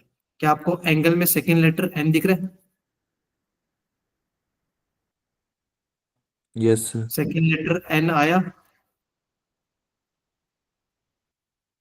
क्या इन सेंटर में भी सेकंड लेटर एन है? Yes sir. हाँ, तो point of intersection of angle bisector is called as incentre. अच्छा सिमिलरली एक और बताता हूँ, सरकम सेंटर याद है आपको? सरकम सेंटर याद होगा। No sir. चलो कोई नहीं, सरकम सेंटर का सेकंड लेटर आपको क्या दिख रहा है? सेकंड लेटर सरकम सेंटर का आई सर। आई आ रहा है, तो सरकम सेंटर को क्या बोलते हैं? Point of intersection of perpendicular side bisector. देखना, परपेंडिकुलर साइड, क्या साइड में आपको सेकंड लेटर आई दिखा क्या? Yes sir. साइड बाइसेक्टर, ठीक है, सर ये साइड बाइसेक्टर। सेंट्रोइड तो पहले सुना था सर। इन इन सेंटर और सरकम सेंटर ये पहली बार ही सुना। क्या बात कर रहे हैं, पहली बार यस सुने सर। तूने? यस सर स्ट्रेट लाइन में नहीं सेंट्रोइड तो पढ़ाएंगे? स्टेट लाइन में सर स्ट्रेट, ये। आपने 9th 10th में भी नहीं पढ़े कभी? नाइन्थ सर लॉकडाउन में गई है। अच्छा 9th लॉकडाउन में चले गई, कोई बात नहीं, कोई नहीं कोई नहीं, बट ये फिर भी यार 11th में तो स्ट्रेट लाइन में आते हैं ना, कोऑर्डिनेट ज्योमेट्री में आते हैं ये सब। सरकम सेंटर, इन सेंटर, तो फिर ऑर्थो सेंटर सुना है? नहीं सर ऑर्थो सेंटर भी नहीं सुना। ऑर्थो सेंटर भी नहीं सुना? चलो कोई नहीं, मैं ऑर्थो सेंटर ही बता देता हूँ। बट याद याद रखना, ऑर्थो सेंटर में कोई लॉजिक नहीं बनता है। सेंट्रोइड में लॉजिक बना दिया, सरकम सेंटर में बना दिया, क्योंकि साइड का भी आई आता है, सरकम सेंटर में भी आई आता है। सेंट्रोइड में ई आता है सेकंड लेटर, मीडियन में भी ई आता है, इन सेंटर में एन आता है, तो एंगल बाई सेक्टर में भी एन आता है। बस ऑर्थो सेंटर में याद रखना, बचा हुआ क्या होता है? एल्टीट्यूड। अच्छा आपको एल्टीट्यूड याद है क्या होता है? सुना है एल्टीट्यूड? यस सर एल्टीट्यूड सुना। एल्टीट्यूड सुने, तो ये पीओआई का मतलब समझ गए ना, पॉइंट ऑफ इंटरसेक्शन में लिख रहा हूँ, ठीक है। Yes sir. हाँ, तो मैंने जो लास्ट वाला लिखा है ना ऑर्थो सेंटर, वो क्या होता है? Point of intersection of altitude. इसमें कोई लॉजिक नहीं बनता है, इसलिए मैं लास्ट में बताता हूँ ऑर्थो सेंटर। एल्टीट्यूड समझ गए ना, जो सामने वाले वर्टेक्स से हम अपोजिट साइड पे परपेंडिकुलर ड्रॉ करते हैं, परपेंडिकुलर। जैसे यहाँ पर अगर एल्टीट्यूड ड्रॉ करोगे ना, तो आपको कुछ इस तरह से दिखेगा, यहाँ से परपेंडिकुलर ड्रॉ करना पड़ेगा। समझ में आया? Yes sir. मिड पॉइंट को नहीं, मिड पॉइंट को ज्वाइन करोगे तो क्या बनेगा? मीडियन। समझ मीडियन। में आया? हाँ, परपेंडिकुलर ड्रॉ करेंगे तो एल्टीट्यूड बोलते हैं। तो ये चार याद रखना है, आते हैं उसमें। तो अगर वो आपको पढ़ा ही नहीं आपने, तो यहाँ पर भी ये इसके वेक्टर में भी आएंगे यार, चारों आएंगे, मैं देखूंगा अभी दिखाऊंगा। सेंट्रोइड कैसे निकालते हैं, सरकम सेंटर कैसे निकालते हैं, मैं सिमिलरली आपको वही बताऊंगा कि स्ट्रेट लाइन में कैसे निकालते थे। चलो कोई नहीं, ये इतना क्लियर हो गया। 11th 11th सर हाँ। बोर्ड्स बेसिक में तो आए नहीं सर, ये जा सिलेबस में कट होगा। ओके। नहीं नहीं, आते हैं, जेई में भी रहते हैं, ऐसे बात नहीं है, जेई में भी आते हैं। ठीक है, कोई बात नहीं। 11th की सर जेई लेवल की नहीं की सर, बोर्ड्स ही किया सर। ठीक है, तो लास्ट ईयर आप अवंती से साथ में नहीं थे? नो सर, 2-3 महीने ही हुए हैं क्लासेस ज्वाइन की। अच्छा, आपकी हुई है या सबकी ऐसे हुई है? सबकी ऐसे B02 ग्रुप की सर शायद। अच्छा अच्छा, चलो कोई नहीं, तो फिर वो पंजाब 11th का पंजाब फिर। वालों की पंजाब वालों की लेट स्टार्ट हुई। अच्छा, आपसे भी लेट स्टार्ट हुई उनकी? नहीं सर, मैं पंजाब का ही हूँ, पंजाब वालों की 2-3 महीने पहले ही हम्म, स्टार्ट हुई। ठीक ठीक ठीक, कोई नहीं कोई नहीं। तो अभी अपन वो क्रैश कोर्स चालू होने वाला है आप लोगों को जल्दी, तो हम उस टाइम कवर अप कर लेंगे, डोंट वरी ना। जो जो इंपॉर्टेंट चीजें रहेंगी ना, जो आप लोगों ने माइट भी नहीं पढ़ी हो, तो वो हम कवर अप कर लेंगे। जिसमें से मोस्ट प्रोबेबली आपको देखोगे तो जेई में जो क्वेश्चंस पूछे जाते हैं फ्रिक्वेंटली, मैं उन्हीं पे ज्यादा ध्यान दूंगा, जो मोस्ट इंपॉर्टेंट एक्चुअली। ठीक है, क्योंकि अपने पास टाइम है नहीं ना, तो अननेसेसरी चीजों को थोड़ा साइड ऑन करके, जो बार बार चीजें पूछी जाती है उनको ज्यादा रिकॉल करेंगे तो बेटर रहेगा। ओके।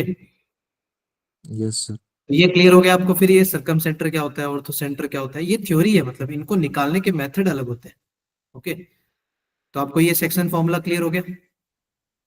यस सर, क्लियर है। चलो फिर ठीक है, ये हम पहला क्वेश्चन स्टार्ट करते हैं ना।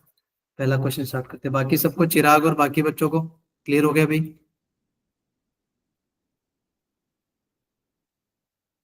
ठीक है, चलो बहुत बढ़िया। देखो एग्जांपल स्टार्ट करते हैं, उसने क्वेश्चन में क्या दिया है कि A B C D be a quadrilateral. ठीक है, एक आपका क्वाड्रिलेटरल है। If E and F are the mid point of the diagonal. ठीक है, जैसे मान लो मैं क्वाड्रिलेटरल बना देता हूँ। तो उन्होंने दिया देखो ए बी सी डी, फिर इनको ज्वाइन करेंगे, डायगोनल्स दिए आपको, और उनके मिड पॉइंट्स भी आपको दिए। क्या बोला है, E and F are the mid points of the diagonal A C. अच्छा, ए सी का जो मिड पॉइंट है वो क्या है, ई है। और जो बी डी है ना, उसका मिड पॉइंट मान लो यहाँ पर है कुछ समवेयर, तो वो उन्होंने क्या दिया, एफ दिया है। अब उन्होंने पूछा क्या है, आपको ये रिजल्ट बताना है, कौन सा रिजल्ट, कि A B vector minus B C vector, इन दोनों का subtraction, plus A D vector minus D C vector, इन दोनों का एडिशन, वो कितना आ रहा है, के टाइम्स एफ ई वैक्टर। तो यहां से कंपैरिजन करके आपको क्या फाइंड आउट करना है कि के का वैल्यू क्या है। This is the question. Question clear हो गया? Yes sir. क्वेश्चन क्लियर हो गया आपको, क्या क्या निकालना है? हाँ, ये पोजीशन वेक्टर आप ले सकते हो, जैसे मान लो ये ए, तो ए वेक्टर हो गया, बी मतलब बी वेक्टर ले सकते हो आप, सी को सी वेक्टर पोजीशन हो गया, और डी के लिए डी वेक्टर मान लो। चलो, these are the four vectors जिनमें आपको रिलेशन आपको दिया है, बस आपको रिलेशंस में वैल्यू पुट करके आपको के टाइम्स एफ ई वाला रिलेशन बनाना है। ठीक है, तो देखो क्या करोगे, पहले ये निकालो, ए बी वेक्टर क्या लिखते हैं हम लोग, जल्दी बताओ, ए बी वेक्टर क्या लिखते हैं? B-A। बी माइनस ए, तो पहले वहीं से स्टार्ट करते हैं ना। ए बी वेक्टर का मतलब हो गया B vector minus A vector. चलो ठीक है, उसमें से सब्ट्रैक्ट करेंगे, माइनस करेंगे B C vector. B C vector का मतलब क्या आएगा, C vector minus B vector. क्या ये यस फर्स्ट सर। पार्ट हो गया हमारा?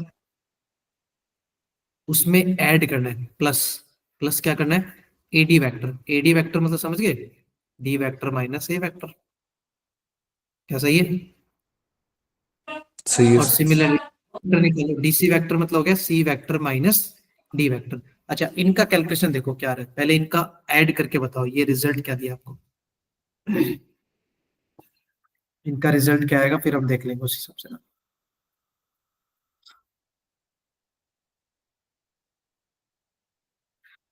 अच्छा, यहाँ से कुछ कट रहा होगा, कुछ देख लो यार, कुछ बचेगा वो देख लो। ये बी और बी तो मिला के टू बी हो गए, टू बी वैक्टर, है ना। नहीं हुआ, 2b वेक्टर। यस सर, हो गया 2। हाँ, और फिर यहाँ पर डी और डी देखोगे तो वो भी 2 वेक्टर हो गया, और ए कितना हो गया, वो भी 2a हो गया। -2 हाँ, यस। और नेक्स्ट वाला हो रहा है 2d वेक्टर -2c वेक्टर, ये तो सारे डबल हो गए ना। Yes sir. हाँ, इतना कुछ आ रहा है, सॉरी। अब देखो यहाँ से क्या 2 कॉमन ले लें, यस सर। या फिर ऐसे कर लेते हैं यार, देखो चलो ये कर लेते हैं, बेटर होगा कि ये प्लस वालों को एक साथ ले लेते हैं। तो इसमें से 2 कॉमन लेंगे तो B vector plus D vector बन जाएगा, और उन दोनों में से 2 कॉमन लेंगे तो 2 कॉमन लोगे तो वहां बनेगा ए वेक्टर प्लस सी वेक्टर, या कुछ इस तरह से बनेगा।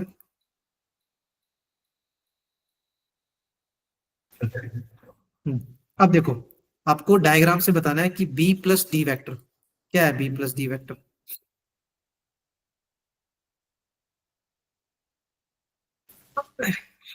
क्या आएगा, B plus D. B+D diagonal आएगा सर, BD से। तो डायगोनल आएगा तो मैं क्या लिखूं उसको, एफ ही बोल दूं, 2 टाइम्स एफ ही बोल दूं, यस। दिख यस रहा है आपको, सर। 2 टाइम्स एफ फैक्टर आएगा क्योंकि वो उसका मिड पॉइंट है।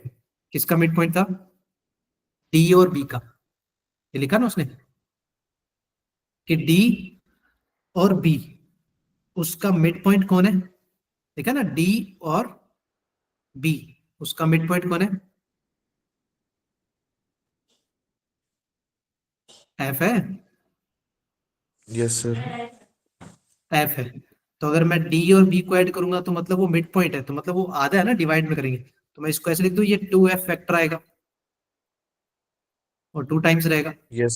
Similarly yes 2 sir. Times A plus C vector. अच्छा, ए और सी की बात करते हैं तो ए और सी का मिड पॉइंट कौन है, ए और सी का मिड पॉइंट यस। ई है, तो उसको भी डबल कर दोगे तो 2 टाइम्स ई वेक्टर। तो यहां से देखोगे तो यार 2 2 जा 4, 2 2 जा 4, तो क्या वो 4 कॉमन आ गया क्या यहाँ से, यस सर। और कितना बनेगा result, vector minus E vector. अच्छा, F vector minus E vector को हम ये नहीं बोल सकते, क्या बोल सकते हैं, 4 टाइम्स ई एफ बोलेंगे। Yes sir, EF। बट अगर आप ध्यान दोगे ना तो 4 टाइम्स ई एफ का मतलब क्या हो गया, और हमें उनसे पूछा था के टाइम्स एफ ई, तो दोनों में फिर अगर कंपैरिजन करोगे तो के कितना लोगे, 4 या -4, -4। -4 ना, दोनों में एक डिफरेंस है यार, या तो ऐसे कर लो आप इसको एफ माइनस ई बना लो, अभी जो एफ माइनस ई था उसको ई माइनस एफ बना लो ताकि हम डायरेक्टली एफ ही बोल सके। तो कि आपके कंपैरिजन में क्या बनेगा, कंपैरिजन में डायरेक्टली आंसर क्या आएगा, माइनस का 4, माइनस तो ये माइनस। आंसर आ जाएगा। कोई डाउट है, क्लियर है सर। चलो बढ़िया फिर, नेक्स्ट क्वेश्चन की बात करते हैं। देखो नेक्स्ट क्वेश्चन भी आपका है, point D and E divide side B C and C A of a triangle, ठीक है, एक कोई ट्राइंगल आपका ए बी सी, ये मान लो ट्राइंगल आपका ए बी सी। अब देखो उसको क्या कर रहा है वो, ठीक है, point D and E divide side B C, देखो बी सी को तो कौन डिवाइड कर रहा है, डी डिवाइड कर रहा है, समझ गए, और सी ए को कौन डिवाइड कर रहा है, ई डिवाइड ई कर रहा है कर क्या, रहा है। हाँ, और किस रेशियो में डिवाइड करें, 2 point D ratio 3। And E divides B C and C A, ठीक है, उसको वो डिवाइड कर रहे हैं, किस रेशियो में डिवाइड करें, 2:3 में, मतलब ये 2:3 में डिवाइड करें और ये भी किसको डिवाइड करें, 2:3 में, समझ गया दोनों। Yes sir. ठीक है, अब उन्होंने क्या बोला है कि the ratio in which the point of intersection of AD, मतलब एडी का जो पॉइंट ऑफ इंटरसेक्शन है, ठीक है, एडी एंड बीई, ये वाला, तो ये जो पॉइंट ऑफ इंटरसेक्शन है, आपको पॉइंट ऑफ इंटरसेक्शन दिख रहा होगा ना, ये वाला, यस सर। ये मान लो कुछ, इसको जी मान लेंगे या कुछ भी मान लेंगे, मान लो जी मान लो। तो ये जो पॉइंट ऑफ इंटरसेक्शन है वो the point of intersection of AD and B divides, AD क्यों लिखा है यहाँ पर, डिवाइड्स एडी नहीं होगा ना। अच्छा ठीक है, ये वाला जो पॉइंट्स है उसकी बात करें आप। ये जो पॉइंट ऑफ इंटरसेक्शन है ये एडी को किस में डिवाइड करे और बी को किस में डिवाइड करे, ये आपको निकालना है। ठीक है, point of intersection of AD and B divides, किस रेशियो में डिवाइड करे, समझ गए कि आपको ये जो पॉइंट ऑफ इंटरसेक्शन है ये एडी को किस में डिवाइड करे और बी को किस में डिवाइड करे, ये हमारा स्टोरी है। तो क्या पहले हम इसका पोजीशन वेक्टर ले ले, जैसे ए के लिए तो हम क्या ले सकते हैं, ए वेक्टर मान लो यार, सी के लिए सी वेक्टर मान लो, बी के लिए बी वेक्टर ले लेते हैं। तो पहले हम ये डी वाला और ई वाला पोजीशन वेक्टर नहीं निकाल सकते इंटरनल डिवीजन यस से। तो पहले इंटरनल डिवीजन लगाओ, पहले डी के लिए इंटरनल डिवीजन लगाओ बी और सी में, क्या आंसर आएगा। पहले डी के लिए सोचेंगे फिर उसके बाद में उसके लिए सोच लेंगे।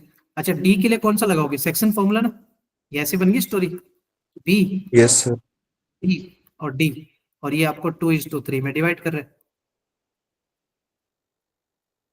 लगा दो section formula.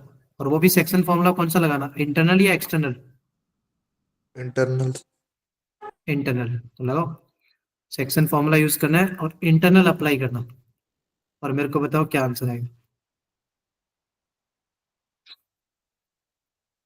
2c plus 3b upon 5 sir. हाँ, तो हम लिखेंगे यहाँ पर डी, डी को मैं डी बोल दूं, डी वेक्टर पोजीशन वेक्टर, तो उसको क्या लिखेंगे 2c वेक्टर क्रॉस ना 2c प्लस 3b वेक्टर, और डिवाइड में कितना हो जाएगा 2+3 ना, यस प्लस 3। देखो अगर यहाँ से क्रॉस मल्टीप्लाई भी कर दिए तो क्या बनेगा 5d vector is equal to 2c vector plus 3b vector. क्या ये रिलेशन समझ में आया। यस सर ठीक है, सिमिलरली वो वाला निकाल लो यार, ये ई वाला भी निकाल लो कि ई वाले के लिए क्या, ये अच्छा ई वाला भी तो इंटरनल डिवीजन है, देखो क्या है। यस सर ये वाला भी। हाँ ई वाले के लिए, ई वेक्टर के लिए लिखो, ई वेक्टर इक्वल टू क्या लिखोगे, वही सेम इंटरनल डिवीजन है तो वही 3c प्लस 2a ना, 3c yes sir plus 3c plus 2a, 2 और डिवाइड में 5 ही तो आएगा, वो भी तो 5 ही आएगा। यस तो सर यहाँ से देखो इसको क्रॉस मल्टीप्लाई कर दोगे तो 5 times E vector is equal to कितना आएगा, 3c vector, 3c vector plus 2a vector, क्या यही आएगा। यस सर चलो बहुत बढ़िया।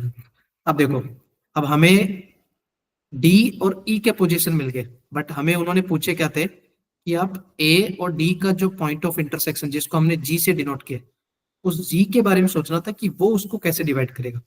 तो मतलब हमें रिलेशन किस में बनाना है, ए और डी में क्रिएट करना है यार, समझ में आया आपको।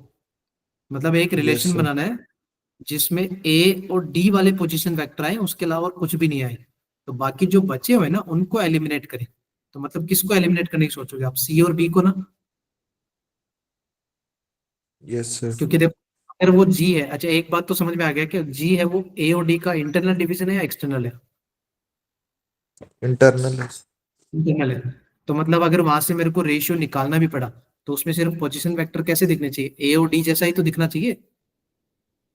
यस सर हाँ तो वही मतलब कर रहे हैं हम लोग, देखो हमारी जो दो कंडीशन बनी ना, एक कंडीशन 1 और ये कंडीशन 2, तो देखो क्या हमारी यही दोनों कंडीशन आई 5d और 5e करके। यस सर तो देखो एक कंडीशन हमारी बनी 5d is equal to 2c vector plus 3b vector, और जो दूसरा कंडीशन बना ना वो बना 5e vector is equal to 3c vector plus 2a vector. तो मैंने क्या बोला, चलो यहाँ पर p लिखा है तो हमने जिसको अज्यूम किया था वो g माना था, राइट। तो यही तो पॉइंट ऑफ इंटरसेक्शन हम निकाल रहे थे ए और डी का, तो उसमें क्या क्या आना चाहिए, ए और डी आना चाहिए, मैंने बोला ऑलरेडी। अच्छा एक बात बताना, यहाँ पर डी अवेलेबल है, ए नहीं है ना, नो सर कौन मिसिंग है, इसमें है यस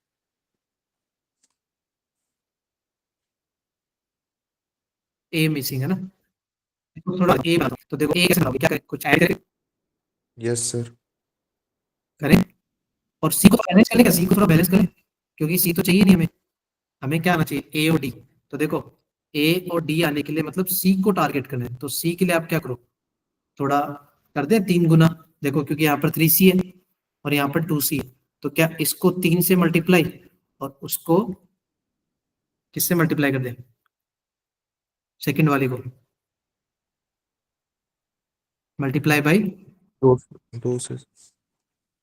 2 से ना, मल्टीप्लाई बाई 2, क्योंकि ताकि वो क्या बन जाए, 6 बन जाए। देखो मैं दोनों कंडीशन में ना मल्टीप्लाई बाई 2 करने के बाद हम टारगेट करेंगे कि सी हमारा एलिमिनेट हो। हम एक साथ दोनों का रेशियो सोचेंगे, क्योंकि हमें दोनों का रेशियो बताना है, किस किस का, ए और डी का पॉइंट ऑफ इंटरसेक्शन का भी रेशियो, और बी और ई का जो है उसका भी तो बताना है साथ में। Yes sir. चलो ठीक है, बढ़िया। तो फटाफट करते हैं, देखो इसको पहले 3 से मल्टीप्लाई किया तो कितना बनेगा, 15D is equal to 6C plus 9B, और दूसरी कंडीशन को 2 से मल्टीप्लाई करोगे तो क्या बनेगा, 10E is equal to 6C plus 4A। अब देखो मैंने क्या बोला था कि हमारे रिलेशन में A आना चाहिए और D आना चाहिए, तो देखो A और D तो तभी आएगा ना जब मैं यहाँ पर दोनों साइड 4A को ऐड कर दूं, ताकि हम टारगेट कर सके। देखो मैंने 4A ऐड किया दोनों में, इधर ऐड किया, कुछ फर्क पड़ेगा, नहीं पड़ेगा। इधर भी देखो, इधर से मैं किसको हटा रहा हूँ, सी हमें है ऑलरेडी, ए भी है, हमारे पास बी अवेलेबल नहीं है, तो मैं यहाँ दोनों साइड में 9B को ऐड कर दिया, दोनों साइड। ठीक है, अब देखो एडवांटेज क्या हुआ, एडवांटेज ये हुआ कि इस रिलेशन में, सेकंड वाला जो रिलेशन है ना, उसमें अगर आप लेफ्ट हैंड साइड को देखोगे तो आपको क्या ई और बी दोनों दिख रहे हैं क्या, 10E plus 9B is equal to 6C plus 4A plus 9B, ऐसा कुछ दिखा। Yes sir. और इधर भी देखोगे ना, राइट साइड में देखोगे, लेफ्ट साइड में, दोनों में एक ही चीज कॉमन है कि इसका भी तो वही पार्ट आ रहा है, 6C plus 9B plus 4A, तो वो किसके इक्वल है, 4A प्लस 15D वेक्टर। अच्छा एक बात बताना, क्या वो 4A, 4 को तो A से मल्टीप्लाई किया और 15 को D से, तो यार अगर मैं दोनों को डिवाइड बाई 19 कर दूं ताकि मेरे को रेशियो बन जाए, क्या ये आपको यहाँ से रेशियो दिखा क्या, सर डिवाइड रेशियो बाय दिखा, 19। डिवाइड बाय 19 कर दिया, मतलब उससे फर्क नहीं पड़ेगा। देखो कैसे, क्योंकि दोनों इक्वल है। अच्छा ये दोनों इक्वल तो है ना, ये तो बताओ मेरे को, इक्वल तो थे ना, यस सर इक्वल है। कि वो 6C plus 9B plus 4A, 6C plus 9B plus 4A। अच्छा डिवाइड करने का रीजन देखो, क्या मैंने वो फॉर्मूला ऐसे बताया क्या, mx2 प्लस nx1 डिवाइड में m प्लस n आता है, यस सर आता है ना, समझ गया। 15 प्लस 4 का एडिशन 19 होता है, यस सर। और सिमिलरली यहाँ पर देखोगे तो 10 प्लस 9 का एडिशन भी तो कितना आएगा, 19 ही आई। 19 ही आएगा ना, और दोनों को डिवाइड करने पे कुछ फर्क भी तो नहीं पड़ा, ये यस दोनों सर। इक्वल है। यहाँ से देखोगे तो रेशियो क्या लिख दो फिर, क्या लिखो, क्या वो 15:4 आया, यस सर और वहां 10 रेशो रेशियो कितना है, 10:9 आया कि नहीं आया। 9। Yes sir. हाँ तो दोनों रेशियो आ गए, तो उन्होंने रेशियो ही तो पूछा था आपसे कि आप रेशियो बताओ कि वो किस में डिवाइड कर रहे हैं। ठीक है, चलो कोई डाउट है उसमें, अब मैं दिखाता हूँ देखो आपको सेंट्रोइड वगैरह। आपको सेंट्रोइड के मैंने डेफिनेशन बता दी है, सेंट्रोइड क्या होता है, इन सेंटर क्या होता है, सरकम सेंटर क्या होता है, ऑर्थो सेंटर क्या होता है। आपको चारों थ्योरी क्लियर है, यस सर। क्लियर है ना। बस आपको ध्यान क्या रखना है कि उसके कोऑर्डिनेट्स कैसे निकालते हैं। चलो मैं कोऑर्डिनेट बताता हूँ आपको, यहाँ से स्टार्ट करते हैं। पहली बात, सेंट्रोइड का थ्योरी क्या बताया मैंने, पहले सेंट्रोइड बताओ। सेंट्रोइड में सेकंड लेटर ई आता है, ई यस आता सर। है, तो point of intersection of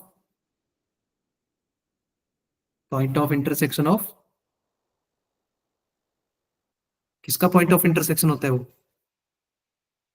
median का, याद आया, क्योंकि उसमें सेकंड लेटर क्या यस आता है, मीडियन आता है। ई। और इन सेंटर क्या होता है, point of intersection of angle bisector. याद आया? Yes sir. हाँ। अब आपको 2D में, आपको 2D में याद है सेंट्रोइड कैसे निकालते थे? अगर मान लो एक ट्राइंगल जिसके तीनों कोऑर्डिनेट दे रखे हैं x1 y1 x2 y2 x3 y3, तो उसके सेंट्रोइड कैसे निकालते थे हम लोग? Sir x1 plus y1, x1 plus x2 plus x3 upon 3। हम्म y1 y2 y3 अपॉन 3, यही ना यस। एडिशन करके। यस हाँ, तो सर। सिमिलरली यहाँ पर लिखा है देखो, पोजीशन वेक्टर ऑफ सेंट्रोइड। अब देखो यहाँ पर पोजीशन वेक्टर है हमारे पास, ए का ए वेक्टर है, बी का बी वेक्टर है और सी का सी वेक्टर मान लो। चलो मैंने लिए अल्फा वेक्टर, बीटा वेक्टर और गामा, अल्फा बीटा गामा नाम दे दिए। तो क्या उसका सेंट्रोइड ऐसे लिखेंगे हम, alpha vector plus beta vector plus gamma vector और डिवाइड में 3। अगर मैं उसको पॉइंट वाइज लिखता, अगर जैसे पोजीशन है यार, अल्फा है तो इसका मतलब उसमें 3 कोऑर्डिनेट आएंगे, बीटा है तो उसमें भी 3 आएंगे, और सी में भी तो कितने आएंगे, 3 आएंगे ना। अगर मैं कोऑर्डिनेट यस वाइज सर। आता तो मैं ऐसे ही तो करता, x1 plus x2 plus x3 divide by 3। सही है? फिर दूसरा कोऑर्डिनेट कैसे लिखता, y1 plus y2 plus y3 divide by 3। Similarly z1 z2 z3 divide by 3। क्या ऐसे लिखते क्या हम coordinate wise? Yes sir. But यहाँ पर हमारे पास क्या है, क्या है हमारे पास यहाँ पर पोजीशन वेक्टर, तो हम उसको डायरेक्टली यूज कर रहे हैं कि तीनों के पोजीशन वेक्टर को ऐड कर दो डिवाइड बाई 3। क्या ये क्लियर हो गया आपको? क्लियर है सर। ठीक है, बढ़िया। सिमिलरली देखो मैं इन सेंटर की बात कर रहा हूँ, position vector of in centre. तो देखो 2D में इन सेंटर कैसे निकालते थे, मैं आपको साइड में लिख भी रहा हूँ। इन सेंटर निकालने के कोऑर्डिनेट, तो वहां पर जो एक्स कोऑर्डिनेट होता था ना, उसको लिखते थे हम A x1 plus B x2 plus C x3, और डिवाइड में आता था a plus B plus C. इस तरह से तो इन सेंटर का एक्स कोऑर्डिनेट निकालते थे। समझ में आया ट्रायंगल में? ये यस ए सर। बी सी पता है क्या होती थी, ए बी सी उसकी लेंथ होती थी ट्रायंगल की, जैसे यहाँ भी दिखा देखो, ए लेंथ हो गया, ये बी उसका लेंथ हो गया और सी भी उसका क्या लेंथ है। यहाँ पर हम कैसे निकालेंगे, मैग्नीट्यूड वाइज निकालेंगे ना। Yes sir. क्लियर है? तो वहां इन सेंटर में ऐसे लिखते थे। अच्छा, इसका फिर इन सेंटर में वाई कोऑर्डिनेट में कैसे लिखूंगा सिमिलरली, ए, क्या लिखे,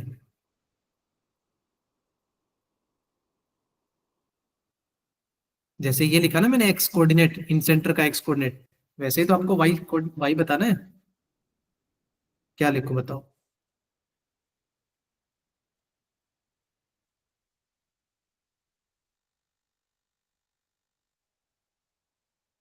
बताओ यार, जल्दी बताओ। अरे x1 x2 x3 लिखे थे ना, उसको रिप्लेस कर दो y1 y2 y3 से। तो कितना लिखूंगा, a y1 plus b y2 plus c y3 and whole divide by क्या आएगा, a plus b plus c आएगा। कोई डाउट है उसमें? और अगर मेरे को वैसे ही z कोऑर्डिनेट लिखना होता तो इन सेंटर का a z1 b z2, y. But वहां 2D में तो पता है ना आपको, 2D में तो दो ही कोऑर्डिनेट होते थे x एंड y। समझ में आया? Yes sir. 3D में तो आपको तीनों याद रखने पड़ेंगे, वाई जेड भी आएगा। तो वैसे देखो पोजीशन वेक्टर यूज करने हैं अपने यहाँ पर।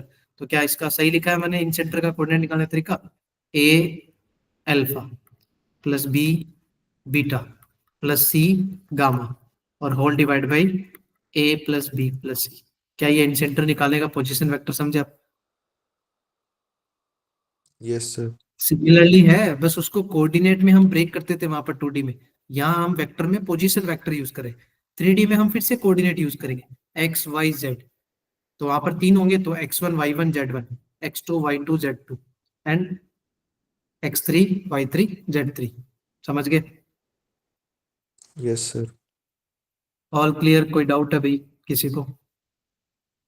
साथ साथ देखो मैं पुराने वाले भी रिवाइज कर रहा हूँ, जो आपको स्ट्रेट लाइन में पढ़ा जाते थे ना, वो भी रिवाइज कर रहा हूँ आपको। चलो ठीक है। ये नेक्स्ट मैंने बता दिया ऑलरेडी आपको, सरकम सेंटर। क्या सरकम सेंटर कैसे निकालते हैं, सेकेंड लेटर आइए, तो परपेंडिकुलर साइड बाई सेक्टर नहीं होगा, यस सर। क्या यही होगा, yes sir. Perpendicular side by sector? कोई डाउट है इसमें? ठीक है। तो वहां देखो, वहां कैसे निकालते थे, 2D में कैसे निकालते थे, 2D में हम सरकम सेंटर निकालने का तरीका बताता हूँ आपको, फिर सोचना पोजीशन वेक्टर ऐसे लिखेंगे क्या। पहले मैं एक्स कोऑर्डिनेट बताता हूँ। एक्स कोऑर्डिनेट कैसे लिखते थे, x1 साइन 2a। ये देखो 2a मतलब डबल एंगल है, समझ में आया आपको। Yes sir. हाँ, और a क्या था, वो a एंगल था ट्रायंगल का, b यहाँ पर क्या एंगल, और c भी क्या एंगल है। तो वहां पर ऐसे लिखते थे x1 sine 2a plus x2 sine 2b and plus में x3 साइन 2c, ठीक है, and whole divide by sine 2a plus sine 2b and plus में साइन 2c। ऐसे हम x कोऑर्डिनेट निकालते थे, क्लियर हुआ। तो वैसे ही यस y सर। कोऑर्डिनेट निकालने का फॉर्मूला क्या डिजाइन होगा फिर यार, सोच के बताओ यहाँ पर। सरकम सेंटर में y कोऑर्डिनेट कैसे निकालेंगे फिर। सर x1 y2 की जगह y1 y2 y3 हो जाएगा। हाँ बस वही है, x1 की जगह y1 आ जाएगा, तो y1 sign 2a, y2 sign 2b और y3 sine 2c and whole divide by sine 2a sine 2b sine 2c। Clear हुआ। तो क्या यस उसका सर। पोजीशन वेक्टर हम ऐसे लिखेंगे, alpha sine 2a plus beta sine 2b plus gamma sine 2c and whole divide by sine 2a plus sine 2b plus sine 2c। समझ में आया। ये यस सर। सरकम सेंटर का हो गया। और अगर मेरे को ऑर्थो सेंटर का पोजीशन वेक्टर निकालना है, तो ऑर्थो सेंटर में देखो, क्या इस फॉर्मूले को देख के एनालाइज कर रहे हो, तो उसका फॉर्मूला कैसे बना होगा। ऑर्थो सेंटर का फॉर्मूला, एक्स कोऑर्डिनेट कैसे आया होगा, 2D में क्या आया होगा, x1 tan a, वहां पर tan थीटा यूज होता है, फिर x2 tan b plus x3 tan c, और होल डिवाइड में क्या आएगा, tan a plus tan b plus में tan c। कोई डाउट हुआ इसमें। और फिर y यस सर। कोऑर्डिनेट में हम क्या रिप्लेस कर देंगे, y1 tan a, y2 tan b, y3 tan c, और डिवाइड में तो tan a tan b tan c आता है। Yes sir. क्या इसका पोजीशन वेक्टर हम ऐसे लिखेंगे, alpha vector tan a plus beta vector tan b, और प्लस में क्या आएगा, गामा वेक्टर tan c, क्योंकि हमने उसको अल्फा बीटा गामा ले लिया ना। अगर हम ए बी सी लेते वो भी चलता। और डिवाइड में tan a plus tan b और प्लस में क्या आएगा, tan c। यहां तक क्लियर हो गया। यस जो सर। 2D कोऑर्डिनेट थे ना, उसी को थोड़ा सा वेक्टर फॉर्म में हम पोजीशन फॉर्म में यूज करें, तो हम यहाँ पर कोऑर्डिनेट ना यूज करके हम पोजीशन वेक्टर लेते। तो इतना ही डिफरेंस है यार, कुछ ज्यादा नहीं। जो पुराने x1 x2 उसमें दो दो कोऑर्डिनेट लिखते थे, अब दो दो कोऑर्डिनेट लिखने की जरूरत नहीं है, डायरेक्टली पोजीशन वेक्टर अप्लाई करो, काम बन जाएगा। ठीक है, यस सर। चलो क्लियर हो गया सबको फिर। ठीक है फिर, बढ़िया। चलो तो फिर ये क्वेश्चन करते हैं ना, 2023 का जेई मेंस का क्वेश्चन है। देखो, इन सेंटर सरकम सेंटर ऑर्थो सेंटर, आपने बोला आपने पढ़ा ही नहीं ऑर्थो सेंटर, उसी बेसिस का क्वेश्चन है। आप चलो एक बार ट्राई करके देखो क्या बनेगा। देखो क्वेश्चन में मैं पढ़ के बता रहा हूँ।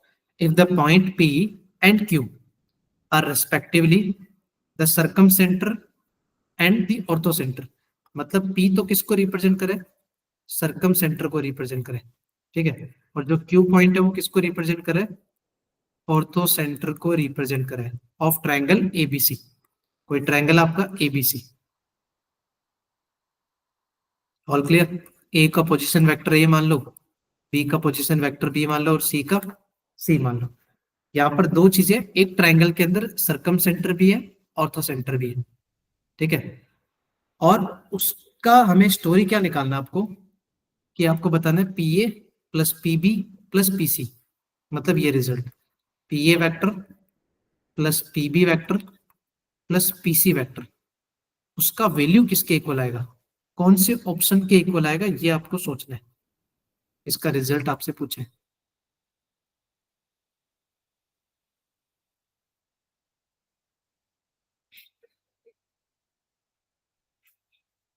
क्या करे बताओ। आपको वो तो याद होगा है। Yes sir. तो फिर तो यार आपको ये भी नहीं बताया होगा कि एक रिलेशन होता है, ये आपको पता है। HGO। No sir. ई का मतलब देखो सेंट्रोइड होता है, ठीक है, क्लियर है। Yes sir. हाँ, तो सेंट्रोइड जो होता है ना, वो आपका ऑर्थो सेंटर और सरकम सेंटर को 2:1 में डिवाइड करता है। ये एक रिलेशन होता है कि सेंट्रोइड जो होता है, अगर मान लो मेरे को तीनों तीनों चीज वहीं आती है, ट्रायंगल में आती है, सेंट्रोइड, सरकम सेंटर, ऑर्थो सेंटर, ये तीनों वहीं आते हैं, समझ में आया? तो फिर वो जो होते हैं, वो उनके बीच में रिलेशन क्या होते हैं, मतलब सेंट्रोइड, सरकम सेंटर, ऑर्थो सेंटर, उनके बीच में रिलेशन क्या होते हैं, वो भी आपको पता होना चाहिए कि जो सेंट्रोइड होता है वो उनको 2:1 में डिवाइड करता है, ठीक है। Yes sir. ठीक है, तो आपको ये बता दो, पहले पहले मेरे को ये बता दो, P A vector plus PB vector plus PC vector को क्या लिखूं मैं, क्या लिखे? पी ए वैक्टर मतलब ए वैक्टर लिख दें, जैसे देखो यहाँ लिखा देखो, पी ए वैक्टर, वो आपका ए वैक्टर हो जाएगा, यस सर। ठीक है। पीबी वैक्टर आपका बी वैक्टर है, पीसी वैक्टर आपका सी वैक्टर। तो आपको इतना तो पता है कि P A plus PB plus PC vector, इन तीनों का रिजल्ट हमारा क्या है, A vector plus B vector plus C vector. अब बस बात क्या है कि ये किसके इक्वल आएगा। तो अब देखो पीजी, देखो पीजी वेक्टर का मतलब क्या है कि जी यहाँ पर क्या होता है, सेंट्रोइड होता है, ठीक है, और पी किसको डिनोट कर रहा है,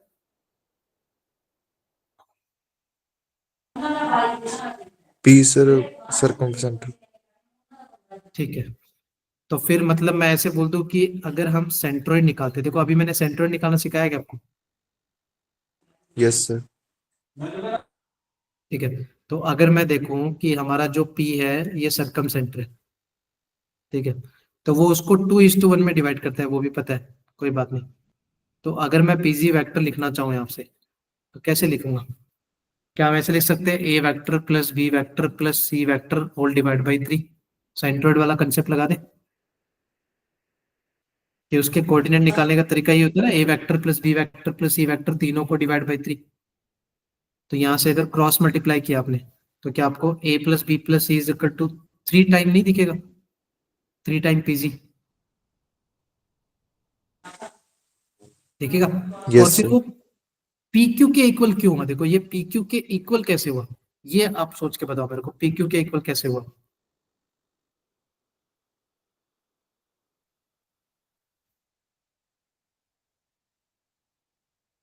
क्यू तो आपका ऑर्थो सेंटर है और सरकम सेंटर आपका ये है ही, तो यहाँ से देखोगे तो क्रॉस मल्टीप्लाई करोगे ना, तो वो 3 टाइम पीजी आएगा। ये ऑप्शन में नहीं लिखा हुआ था, उन्होंने पी और क्यू में रिलेशन लिखा है, तो ये पी क्यू के इक्वल कैसे आया,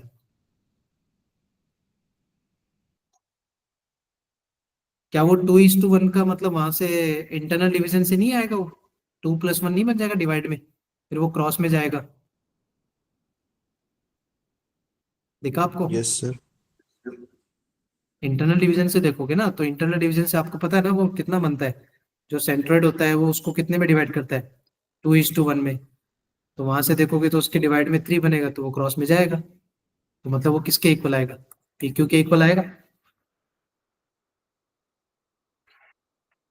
ठीक है।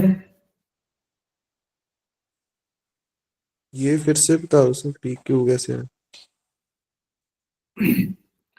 अरे देखो, पी उसको क्या बोला है, if the point P and Q are respectively the circum centre and ortho centre, ठीक है। पी आपका सर्कम सेंटर है और क्यू आपका क्या बोला है, ऑर्थो सेंटर को रिप्रेजेंट कर रहा है, समझ गए?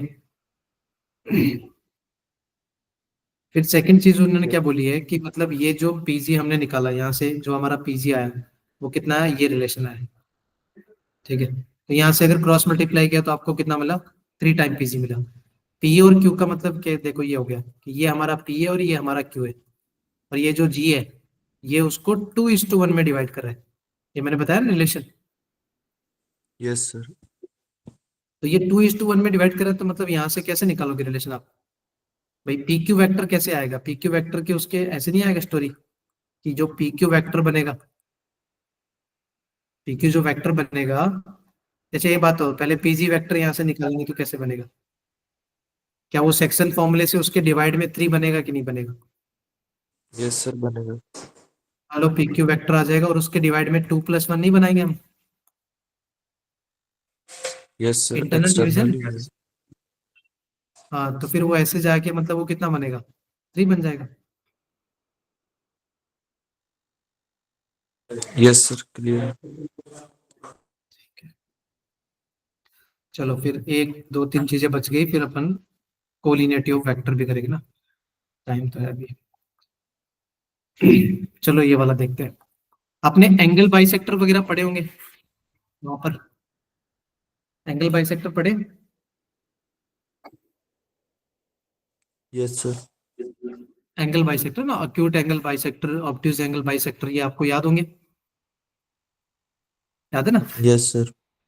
वैसे ही आप vector along the internal angle bisector, जैसे मान लो एक वेक्टर है ए, ठीक है, ये मान लो ए है, ये बी है आपका, ठीक है, और ये आपका सी है। तो यहां से देखोगे तो मैं ये जो वेक्टर मैंने निकाला है, क्या ये उसका इंटरनल डिवीजन है? इसको हम लिखेंगे ए बी कैप, और ये हमारा ए सी कैप, यूनिट वेक्टर, ठीक है। क्लियर है इतना? तो ये जो यस सर। इंटरनल, ये वाला जो है वो इंटरनल डिवीजन है।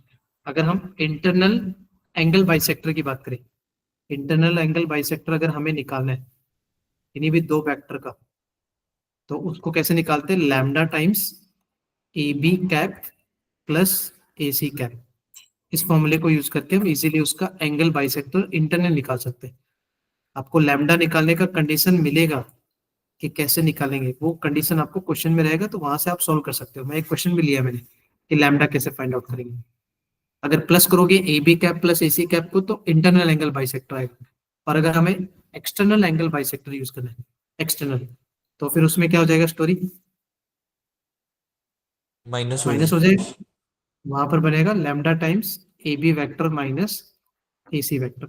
अगर एक्सटर्नल एंगल बाइसेक्टर निकालना है तो A B vector minus A C vector, ये आपको लैम्डा निकालने का कंडीशन रहेगा। मैंने एक क्वेश्चन भी लिया, उसमें देखोगे ना तो पता चलेगा कि लैम्डा कैसे फाइंड आउट करते हैं। ठीक है, बस ये ध्यान रखना कि जो दो वेक्टर्स होते हैं उनके बीच में अगर इंटरनल एंगल बाइसेक्टर चाहिए तो प्लस में करो, ठीक है, और अगर एक्सटर्नल एंगल बाइसेक्टर चाहिए तो माइनस में करो, जो उसका यूनिट वेक्टर ना उससे। चलो फिर ये एग्जांपल देखें। देखो उन्होंने ए ओ ए वेक्टर दिए, ओ ए वेक्टर मतलब वही यार ए वेक्टर, और ओ बी वेक्टर का मतलब बी वेक्टर दे दिया। Find O C along internal and external, दोनों निकालने। इसका मतलब ऐसे स्टोरी है, क्या ऐसे ही बोला है कि उसने, और ये ओ सी निकालना है। समझ में आया? Yes sir. तो ये जो सी है ना, ओ सी अलोंग किस किस के निकालना है? इंटरनल भी बताना है और एक्सटर्नल बताना है। तो इतना तो समझ में आ गया कि अगर मेरे को इंटरनल एंगल बाइसेक्टर निकालना है तो मेरे को क्या यूज करना पड़ेगा? प्लस करना पड़ेगा। Lambda times O A cap plus O B cap, ये यूज करना ओ पड़ेगा। बी क्या। और अगर मेरे को एक्सटर्नल एंगल बाइसेक्टर निकालना है तो क्या यूज करना पड़ेगा? Lambda time O A cap times minus O B A cap. Cap minus O C cap, O B cap ना। कोई डाउट है इतना? आप देखो, उन्होंने एक कंडीशन का जुगाड़ दिया कि आपको एक कंडीशन दी है कि जो ओ सी वेक्टर है ना, उसका जो मॉड है वो 5 है, ये उन्होंने जुगाड़ दिया, ठीक है। तो उससे क्या मिलेगा आपको? ये कंडीशन किसके लिए दी है? लैम्डा की। लैम्डा की। समझ में आया इतनी चीज? तो पहले तो ये निकालो यार, यस सर। ओबी का कैप निकाल लो। ओबी का कैप क्या आएगा? थोड़ा जल्दी निकालते हैं ना फटाफट। 4j-3k, क्या डिवाइड में 5 आएगा? Yes sir 5। क्योंकि 4 और 3 का स्क्वायर तो कितना हो जाएगा? 16 + 9 25 ना, तो 5 आ जाएगा। ओ ए कैप में कितना आएगा? 3i + 4k। अच्छा, उसके डिवाइड में वही आएगा क्या? 5। यस सर 5 ही है। ठीक है, तो क्या हम इसको लिख दें? इंटरनल एंगल बाइसेक्टर से उसको प्लस कर दें हम पहले। देखो इधर दिख रहा है, इंटरनल एंगल बाइसेक्टर में हमने लैम्डा टाइम्स प्लस कर दिया। क्या वैसे लिखा क्या हमने? O A cap plus O B cap, क्या वही था? Lambda times, yes sir. पहले को इसको दोनों को ऐड करें। देखो 3i और +4k, और उधर था 4j - 3k, तो वहां से अगर ऐड करोगे, अच्छा दोनों के डिवाइड में 5 5 था, तो क्या 5 तो बाहर ले लें, तो कितना बनेगा 3i प्लस 4j और प्लस 4k और माइनस 3k में कितना बनेगा k मिलेगा। क्या ये समझ में आया internal angle bisector? Yes sir. दोनों को मैंने क्या कर दिया, ऐड करके लैम्डा टाइम्स लगा दिया। कोई डाउट है इसमें? नो नहीं सर। है। ठीक है, अब उन्होंने एक कंडीशन दी थी कि अलोंग ओसी अगर आप निकालोगे तो उसका जो मॉड है वो कितना है, 5 है। तो यार इसका मॉड नहीं निकाल सकते आप, मैग्नीट्यूड नहीं निकाल सकते? क्या लिखो मैं अंडर रूट में, क्या क्या लिखो, लैम्डा बाई 5 तो आएगा आएगा, उसका स्क्वायर भी तो आएगा। Yes sir. ठीक है, तो क्या लिखो फिर बताओ। चलो ये रूट को, 9 प्लस। हाँ क्या लिखो मैग्नीट्यूड में, 9 + 16 + 1, क्या यस इतना सर। ही आएगा? और क्या आएगा बताओ, यस प्लस मल्टीप्लाई में लैम्डा क्या आएगा,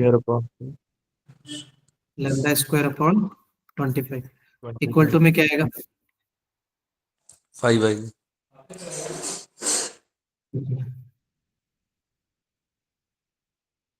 सही है? Yes sir. 5 आएगा या 25 आएगा? 5 ही आएगा sir, magnitude. But under root है ना यहाँ पर, अंडर रूट था ना, यस वो उधर रूट में था सगली ना। साइड को सर 5 ही आएगा, इधर रूट के बाद 5 आ जाएगा। यस। हाँ तो मैं रूट लिख नहीं रहा ना, तो रूट को मैंने हटा दिया, तो उधर 25 कर दूं क्या फिर? Yes sir. समझ गया ना, मतलब मैंने रूट नहीं लिखा ना, तो रूट को हटा दिया मैंने, तो मतलब बोथ साइड स्क्वायरिंग किया ना मैंने फिर। Yes sir. हाँ तो फिर ये 25 हो गया, तो यहाँ से देखो 25 25, तो ये 625 हो गया था, और उसके डिवाइड में कितना आएगा, 25 और 1 26। तो यहाँ से देखो लैम्डा आपको नहीं रहा प्लस माइनस, अच्छा 625 तो आपको पता ही है, ये तो कितना देगा 25 25 ऑन में 26, क्या लैम्डा आ गया? अब देखो यस इस सर। लैम्डा को उठा के, अगर आपने उठा के यहाँ पुट कर दिया, तो क्या आपको इंटरनल एंगल बाइसेक्टर नहीं आ जाएगा? Yes sir. और एक्सटर्नल एंगल बाइसेक्टर के लिए क्या करते हैं, एक्सटर्नल एंगल बाइसेक्टर के लिए हम क्या करते हैं, O A minus OP. O B, है ना, O A cap minus O B cap, क्या वो वाला अप्लाई कर लोगे खुद से? उसमें भी यस आपको सर कंडीशन हो तो जाएगा। लगानी पड़ेगी, कंडीशन तो फिर से लगाना पड़ेगा। अगेन आपको क्या फाइंड आउट करना पड़ेगा कि व्हाट इज अवर लैम्डा, और वो कैसे मिलेगा, लैम्डा। बता ही दिया मैंने, lambda times O A cap minus O B cap, है ना, वो आपको ध्यान रखना है, ये अप्लाई करना। तो इससे आपको क्या मिलेगा, एक्सटर्नल एंगल बाइसेक्टर। और उसके लिए कंडीशन क्या लगाना कि उसका भी जो मॉड है वो कितना दिया उन्होंने, मैग्नीट्यूड 5 दिया, तो वहां से लैम्डा आ जाएगा। Yes sir. कोई डाउट है कर लोगे यहाँ पर, इंटरनल मैंने बता दिया, एक्सटर्नल आप कर लेना। चलो यस सर हो जाएगा। ठीक है फिर, ठीक है फटाफट देखो, थोड़ा सा एक लास्ट पॉइंट बचा है कोलिनियरिटी, उसके बाद में तो कोई बात नहीं, फिर नेक्स्ट वाला देखेंगे। देखो नेक्स्ट देखो कोलिनियरिटी ऑफ वेक्टर्स, कि कोई भी दो वेक्टर कोलिनियर कैसे होते हैं, तो ये ऑलरेडी मैंने बता दिया तुम्हें, बताया था ना, फिर भी मैं 3 पॉइंट्स का बता रहा हूँ। यस। पॉइंट्स या फिर दो वेक्टर कोलिनियर कैसे होते हैं, the moment we have 3 points, या फिर ऐसे मान लो इसका कंडीशन है कोलिनियरिटी का कंडीशन है, तो आपको कोलिनियरिटी का कंडीशन याद होगा कि कोई 3 पॉइंट एक ही लाइन पे लाई करते थे, तो हम क्या बोलते थे, वो कोलिनियर है। तो सिमिलरली मान लो 3 पॉइंट्स के पोजीशन वेक्टर दे दिए, ए का ए वेक्टर है, बी का बी वेक्टर है, और सी का हमने क्या यूज किया, सी वेक्टर। तो अगर वो कोलिनियर है तो हम कंडीशन क्या बोलते हैं कि वो दो वेक्टर कैसे होना चाहिए, पैरेलल होने चाहिए ना, बोला ऐसा? Yes sir. हाँ, तो अगर मान लो मैंने यहाँ से लिख दिया कि ए बी वेक्टर और बी सी वेक्टर अगर दो वेक्टर पैरेलल है तो वो कोलिनियर होंगे, तो इसका मतलब ए बी किसके इक्वल आएगा, lambda time B C vector के, सही है? यस अरे सर। वही बोला, यस सर। मतलब उनकी रेशियो अगर सेम आ गए, रेशियो वाला कंसेप्ट, अगर रेशियो सेम आ गए तो मतलब वो क्या होते थे, कोलिनियर नहीं होते थे। अच्छा एक नीचे एक छोटा सा एग्जांपल भी दिखाया, देखो उसके अलावा एक और एग्जांपल करेंगे। मैंने कंसिडर किए 3 पॉइंट ए, बी और सी पॉइंट, तीनों कंसिडर किए। आप आई जे के लगा सकते हो। तो वहां से अगर मेरे को चेक करना है whether these 3 points are collinear और नॉट, तो आपको क्या फाइंड आउट करना है? आप ए बी वैक्टर और पी सी वैक्टर नहीं निकाल सकते? निकाल सकते यस हो सर। क्या? यस हम सर। कोऑर्डिनेट वाइज ही लिखेंगे ना, कोऑर्डिनेट वाइज आई जे के आप लगा सकते हो। तो ए बी वैक्टर निकाल के बताओ। बी माइनस ए आएगा। Yes sir, B B minus minus A मतलब क्या आएगा? -3 I I cap cap -3 J J cap. Cap. दिख रहा है क्या? 0 -3, और फिर वो 1 यस माइनस सर, टू कितना बन जाएगा? -1 माइनस के के। कैप। हाँ, ये ए बी वेक्टर है। सिमिलरली बी सी वेक्टर निकालो। सी वेक्टर माइनस बी वेक्टर, तो 4 माइनस वो कितना हो जाएगा? 6। 6 माइनस यस जीरो सर, भी 6 बन जाएगा, और लास्ट में 3 - 1 कितना बनेगा? 2। 2 1। तो ये हमारा बी सी वेक्टर। अच्छा, सोच के बताओ इनके रेशियो आपको सेम दिख रहे हैं या अलग अलग दिख रहे हैं? -3/6 -1/2। -3/6 वो भी -1/2, और लास्ट वाला भी क्या आएगा? माइनस का 1/2 नहीं आ माइनस रहा? मतलब यस हम सर, क्या बोलेंगे? दीज पॉइंट्स आर कोलिनियर और नॉट कोलिनियर। कोलिनियर है। चलो बढ़िया। फिर ये वाला क्वेश्चन अभी फटाफट करो, देखो एक लास्ट क्वेश्चन है, ये आपको अभी ट्राई करना है। मैं आपको 2 मिनट दे रहा हूँ, ठीक है? 2 मिनट आप फटाफट ट्राई करके बताओ। If the points with the position vector, देखो मैं पोजीशन वेक्टर लिख रहा हूँ, आप इसको ऐसे मान सकते हो कि ए वेक्टर जो है वो हमारा अल्फा आई कैप +10 जे कैप +13 के कैप, 13 के कैप। दूसरा जो बी है वो आपका है 6 i कैप +11 जे कैप +11 के कैप। और सी आपका है 9/2 आई कैप प्लस बीटा जे कैप -8 के कैप। उन्होंने क्या बोला है? दीज 3 पॉइंट्स आर कोलिनियर, दिख रहा है आपको? अच्छा, कोलिनियर है मतलब ऐसे बोल दो क्या कि A B vector is parallel to B C vector. तो मतलब वही वाला कंसेप्ट लगा लो। यस पहले आप बी वेक्टर निकालो, और फिर क्या निकालो? B C vector. और अगर वो कोलिनियर है तो उनका रेशियोज को क्या इक्वलाइज कर सकते हो? चलो यस करके सर। बताओ, करके फटाफट देख के बताओ क्या आ रहा है। आपको अल्फा और बीटा निकालने, दो कंडीशन है इसमें, अल्फा भी है और बीटा भी। ये रहे दो अननोन, देखो क्या आ रहा है। This is our alpha and here is our beta, ठीक है? अब देखो क्या आ रहा है।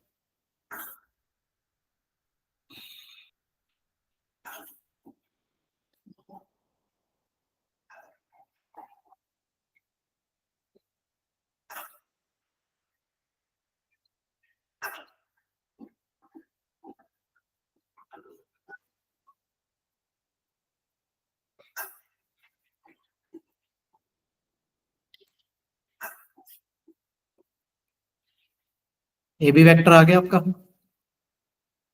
Yes sir. कितना आया? 6 - अल्फा। कोऑर्डिनेट लिख दूं क्या सिर्फ मैं? Coordinate 6 yes - sir, alpha. Coordinate.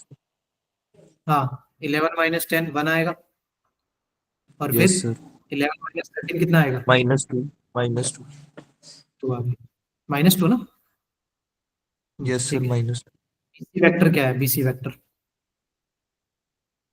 -3/2। -6। हाँ ठीक है, -3/2 भी बोल सकते हो। नेक्स्ट क्या आएगा? Beta beta -11। -11 ठीक है, और -19। नेक्स्ट माइनस का 19। अब 19 मैंने वो पहले वाला बताया, तो कोलिनियर है, तो कोलिनियर मतलब कंडीशन क्या बनेगी फिर? 6 - अल्फा रेशियो अपॉन, हाँ, अपॉन में क्या लिखो? Minus minus three three by by two equal to में क्या आएगा? 1 अपॉन बीटा -11 इक्वल टू में क्या आएगा? -2 अपॉन -19। अब इस कंडीशन को आप अप्लाई कर लो, दिख रहा है आपको?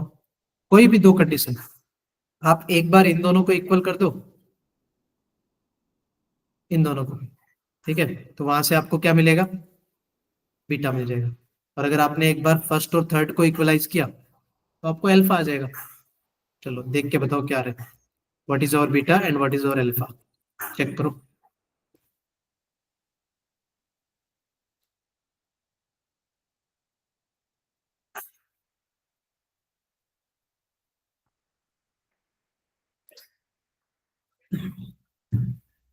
बीटा सर -42/2 आ रहा है, -41/2। ओके, अजीब सा आ रहा है क्या? और अल्फा क्या है फिर? माइनस बीटा तो -41/2 आ रहा है। ऐसा आया क्या? ये आ रहा है अल्फा। अच्छा, बीटा कितना बताया आपने? 41/2 या माइनस का? ये प्लस का है सर, गलती से माइनस। सही है, फिर 41/2 ही आ रहा है सबका। Yes sir, 41/2। चिराग और निखिल, आपका क्या है फिर? 41/2 है। चलो, आना चाहिए ना। उसमें तो कुछ नहीं है यार, मतलब आपको कंडीशन ही बस अप्लाई करनी थी। और देखो, थोड़ा अजीब इसलिए आ रहा है क्योंकि वो फ्रैक्शंस में आ गया ना थोड़ा, तो वो क्वांटिटी ऐसी रही कि वो थोड़ा अजीब सा आ रहा है कैलकुलेशन में। तो ये आपका 41/2 बीटा आ गया ना, राइट? और अल्फा कितना है फिर? 117/19 आया क्या? अल्फा कर रहा वो था देखो, सर अभी। बीटा अगर अजीब सा आएगा तो उसके अकॉर्डिंग, हाँ कर लो कर लो। बीटा अगर जैसा आएगा ना उसके अकॉर्डिंग फिर अल्फा तो आएगा आएगा। देखो देखो, चेक करो एक बार ना, क्या यही आंसर आ रहा है क्या?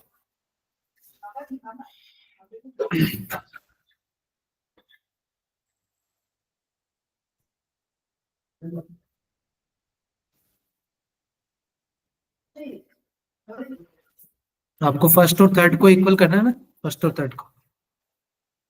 Yes sir. बीटा को मत इंट्रोड्यूस। हाँ, बीटा को इंट्रोड्यूस करोगे तो फिर वो आपको फर्स्ट और सेकंड में ज्यादा कॉम्प्लिकेट होगा, तो वो मत करो।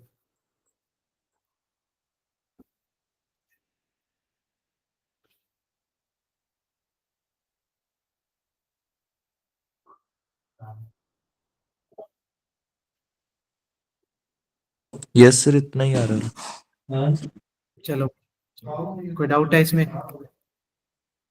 क्लियर है सर। ठीक है, तो हमने ये सारे पॉइंट्स कवर कर लिया। अपना वेक्टर्स एंड देयर रिप्रेजेंटेशन हो गया हमारा। ठीक है, टाइप्स ऑफ वेक्टर भी मैंने बता दिए, कौन कौन से वेक्टर्स होते हैं। Addition and multiply of factors भी हमने डिस्कस किया। कोप्लेनिटी ऑफ फैक्टर्स भी हमने किया था, कि कोई दो वेक्टर कोप्लेनर कहाँ होते हैं। मैंने सेक्शन फॉर्मूला में आपको स्ट्रेट लाइन वाले भी बताए, एज वेल एज वेक्टर वाले भी हमने साथ साथ देख लिए। दोनों हमने कवर अप कर लिया ना, पीछे का भी रिवाइज हो गया थोड़ा, थ्योरी भी ना। क्लियर है? और फिर यस जो सर। लास्ट वाला है वो क्या है? Collinearity of factors. इसके बाद में जो डॉट प्रोडक्ट है और क्रॉस प्रोडक्ट और ट्रिपल प्रोडक्ट, वो हम नेक्स्ट सेशन में कर लेंगे। ठीक है, मैंने कुछ होमवर्क ऐड ऑन किए हैं यहाँ पर। ठीक है, आप थोड़ा चेक करना। इनमें से जो जो थ्योरी वाले बेसिस के क्वेश्चन है उनके आंसर्स नहीं लिखे, बस इनके रिक्वायरमेंट आप निकाल सकते हो। वो क्वेश्चंस के आंसर भी ऐड किए, तो आप ये होमवर्क वाला असाइनमेंट भी कर लेना। Okay, yes sir. कोई डाउट हो तो बताओ। ज्यादा क्वेश्चन नहीं है, 10 क्वेश्चन ही है, फटाफट बन जाएंगे यार, इतना कोई दिक्कत नहीं। उसके बाद नेक्स्ट में अपन पढ़ेंगे डॉट एंड क्रॉस। उसके बाद में 3D वगैरह करेंगे, और अगर लगे ना कि तुम्हें कुछ और पर्टिकुलर टॉपिक्स पे चाहिए, उसके बाद के सेशन। ठीक है, क्रैश कोर्स तो जब स्टार्ट होगा तब हम रहेंगे रहेंगे, डोंट वरी। बट उसके पहले अगर लगे कि 2-3 लेक्चर्स हमें मिल रहे हैं और कुछ इंपॉर्टेंट चैप्टर्स अगर आपको डिस्कस करने हैं, जैसे मान लो लगे कि डेफिनेट के कुछ पीवाईक्यूज इंपॉर्टेंट ले लो सर, या कुछ भी, तो वो मैं थोड़ा बता दूंगा। ठीक है, तो आप लोग मेरे को बताना, उस हिसाब से हम क्लास ऑर्गेनाइज करवा लेंगे ना एक। Okay sir. ठीक, कोई डाउट है फिर आप सबको? नहीं है?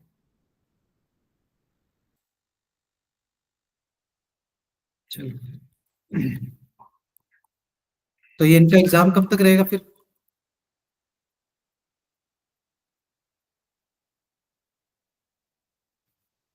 कितने दिन तक रहेगा एग्जाम बच्चों का? सर बस हफ्ते का ही है सर। एक हफ्ते तक रहता है क्या? यस सर, 1-2 चैप्टर ही आते हैं, 2-3 चैप्टर। अच्छा अच्छा, ठीक है ठीक है, कोई बात नहीं। चलो फिर, गुड नाइट है ना, अच्छे से पढ़ो और वो होमवर्क वाले क्वेश्चन कर लो ना। ठीक है, ओके और सर, ओके कुछ सर। लगे कुछ डाउट्स हो तो पूछते रहा करो। बाकी मेरे को बताना, वो नेक्स्ट जो हमारे सेशन है ना उनमें क्या कौन से कोई पर्टिकुलर चैप्टर्स को कवर अप करना है तो कर लेंगे। वैसे तो क्रैश कोर्स में हम डिस्कस करेंगे, but still we have enough of times, तो हम डिस्कस कर लेंगे। ओके। चलो फिर। Okay sir.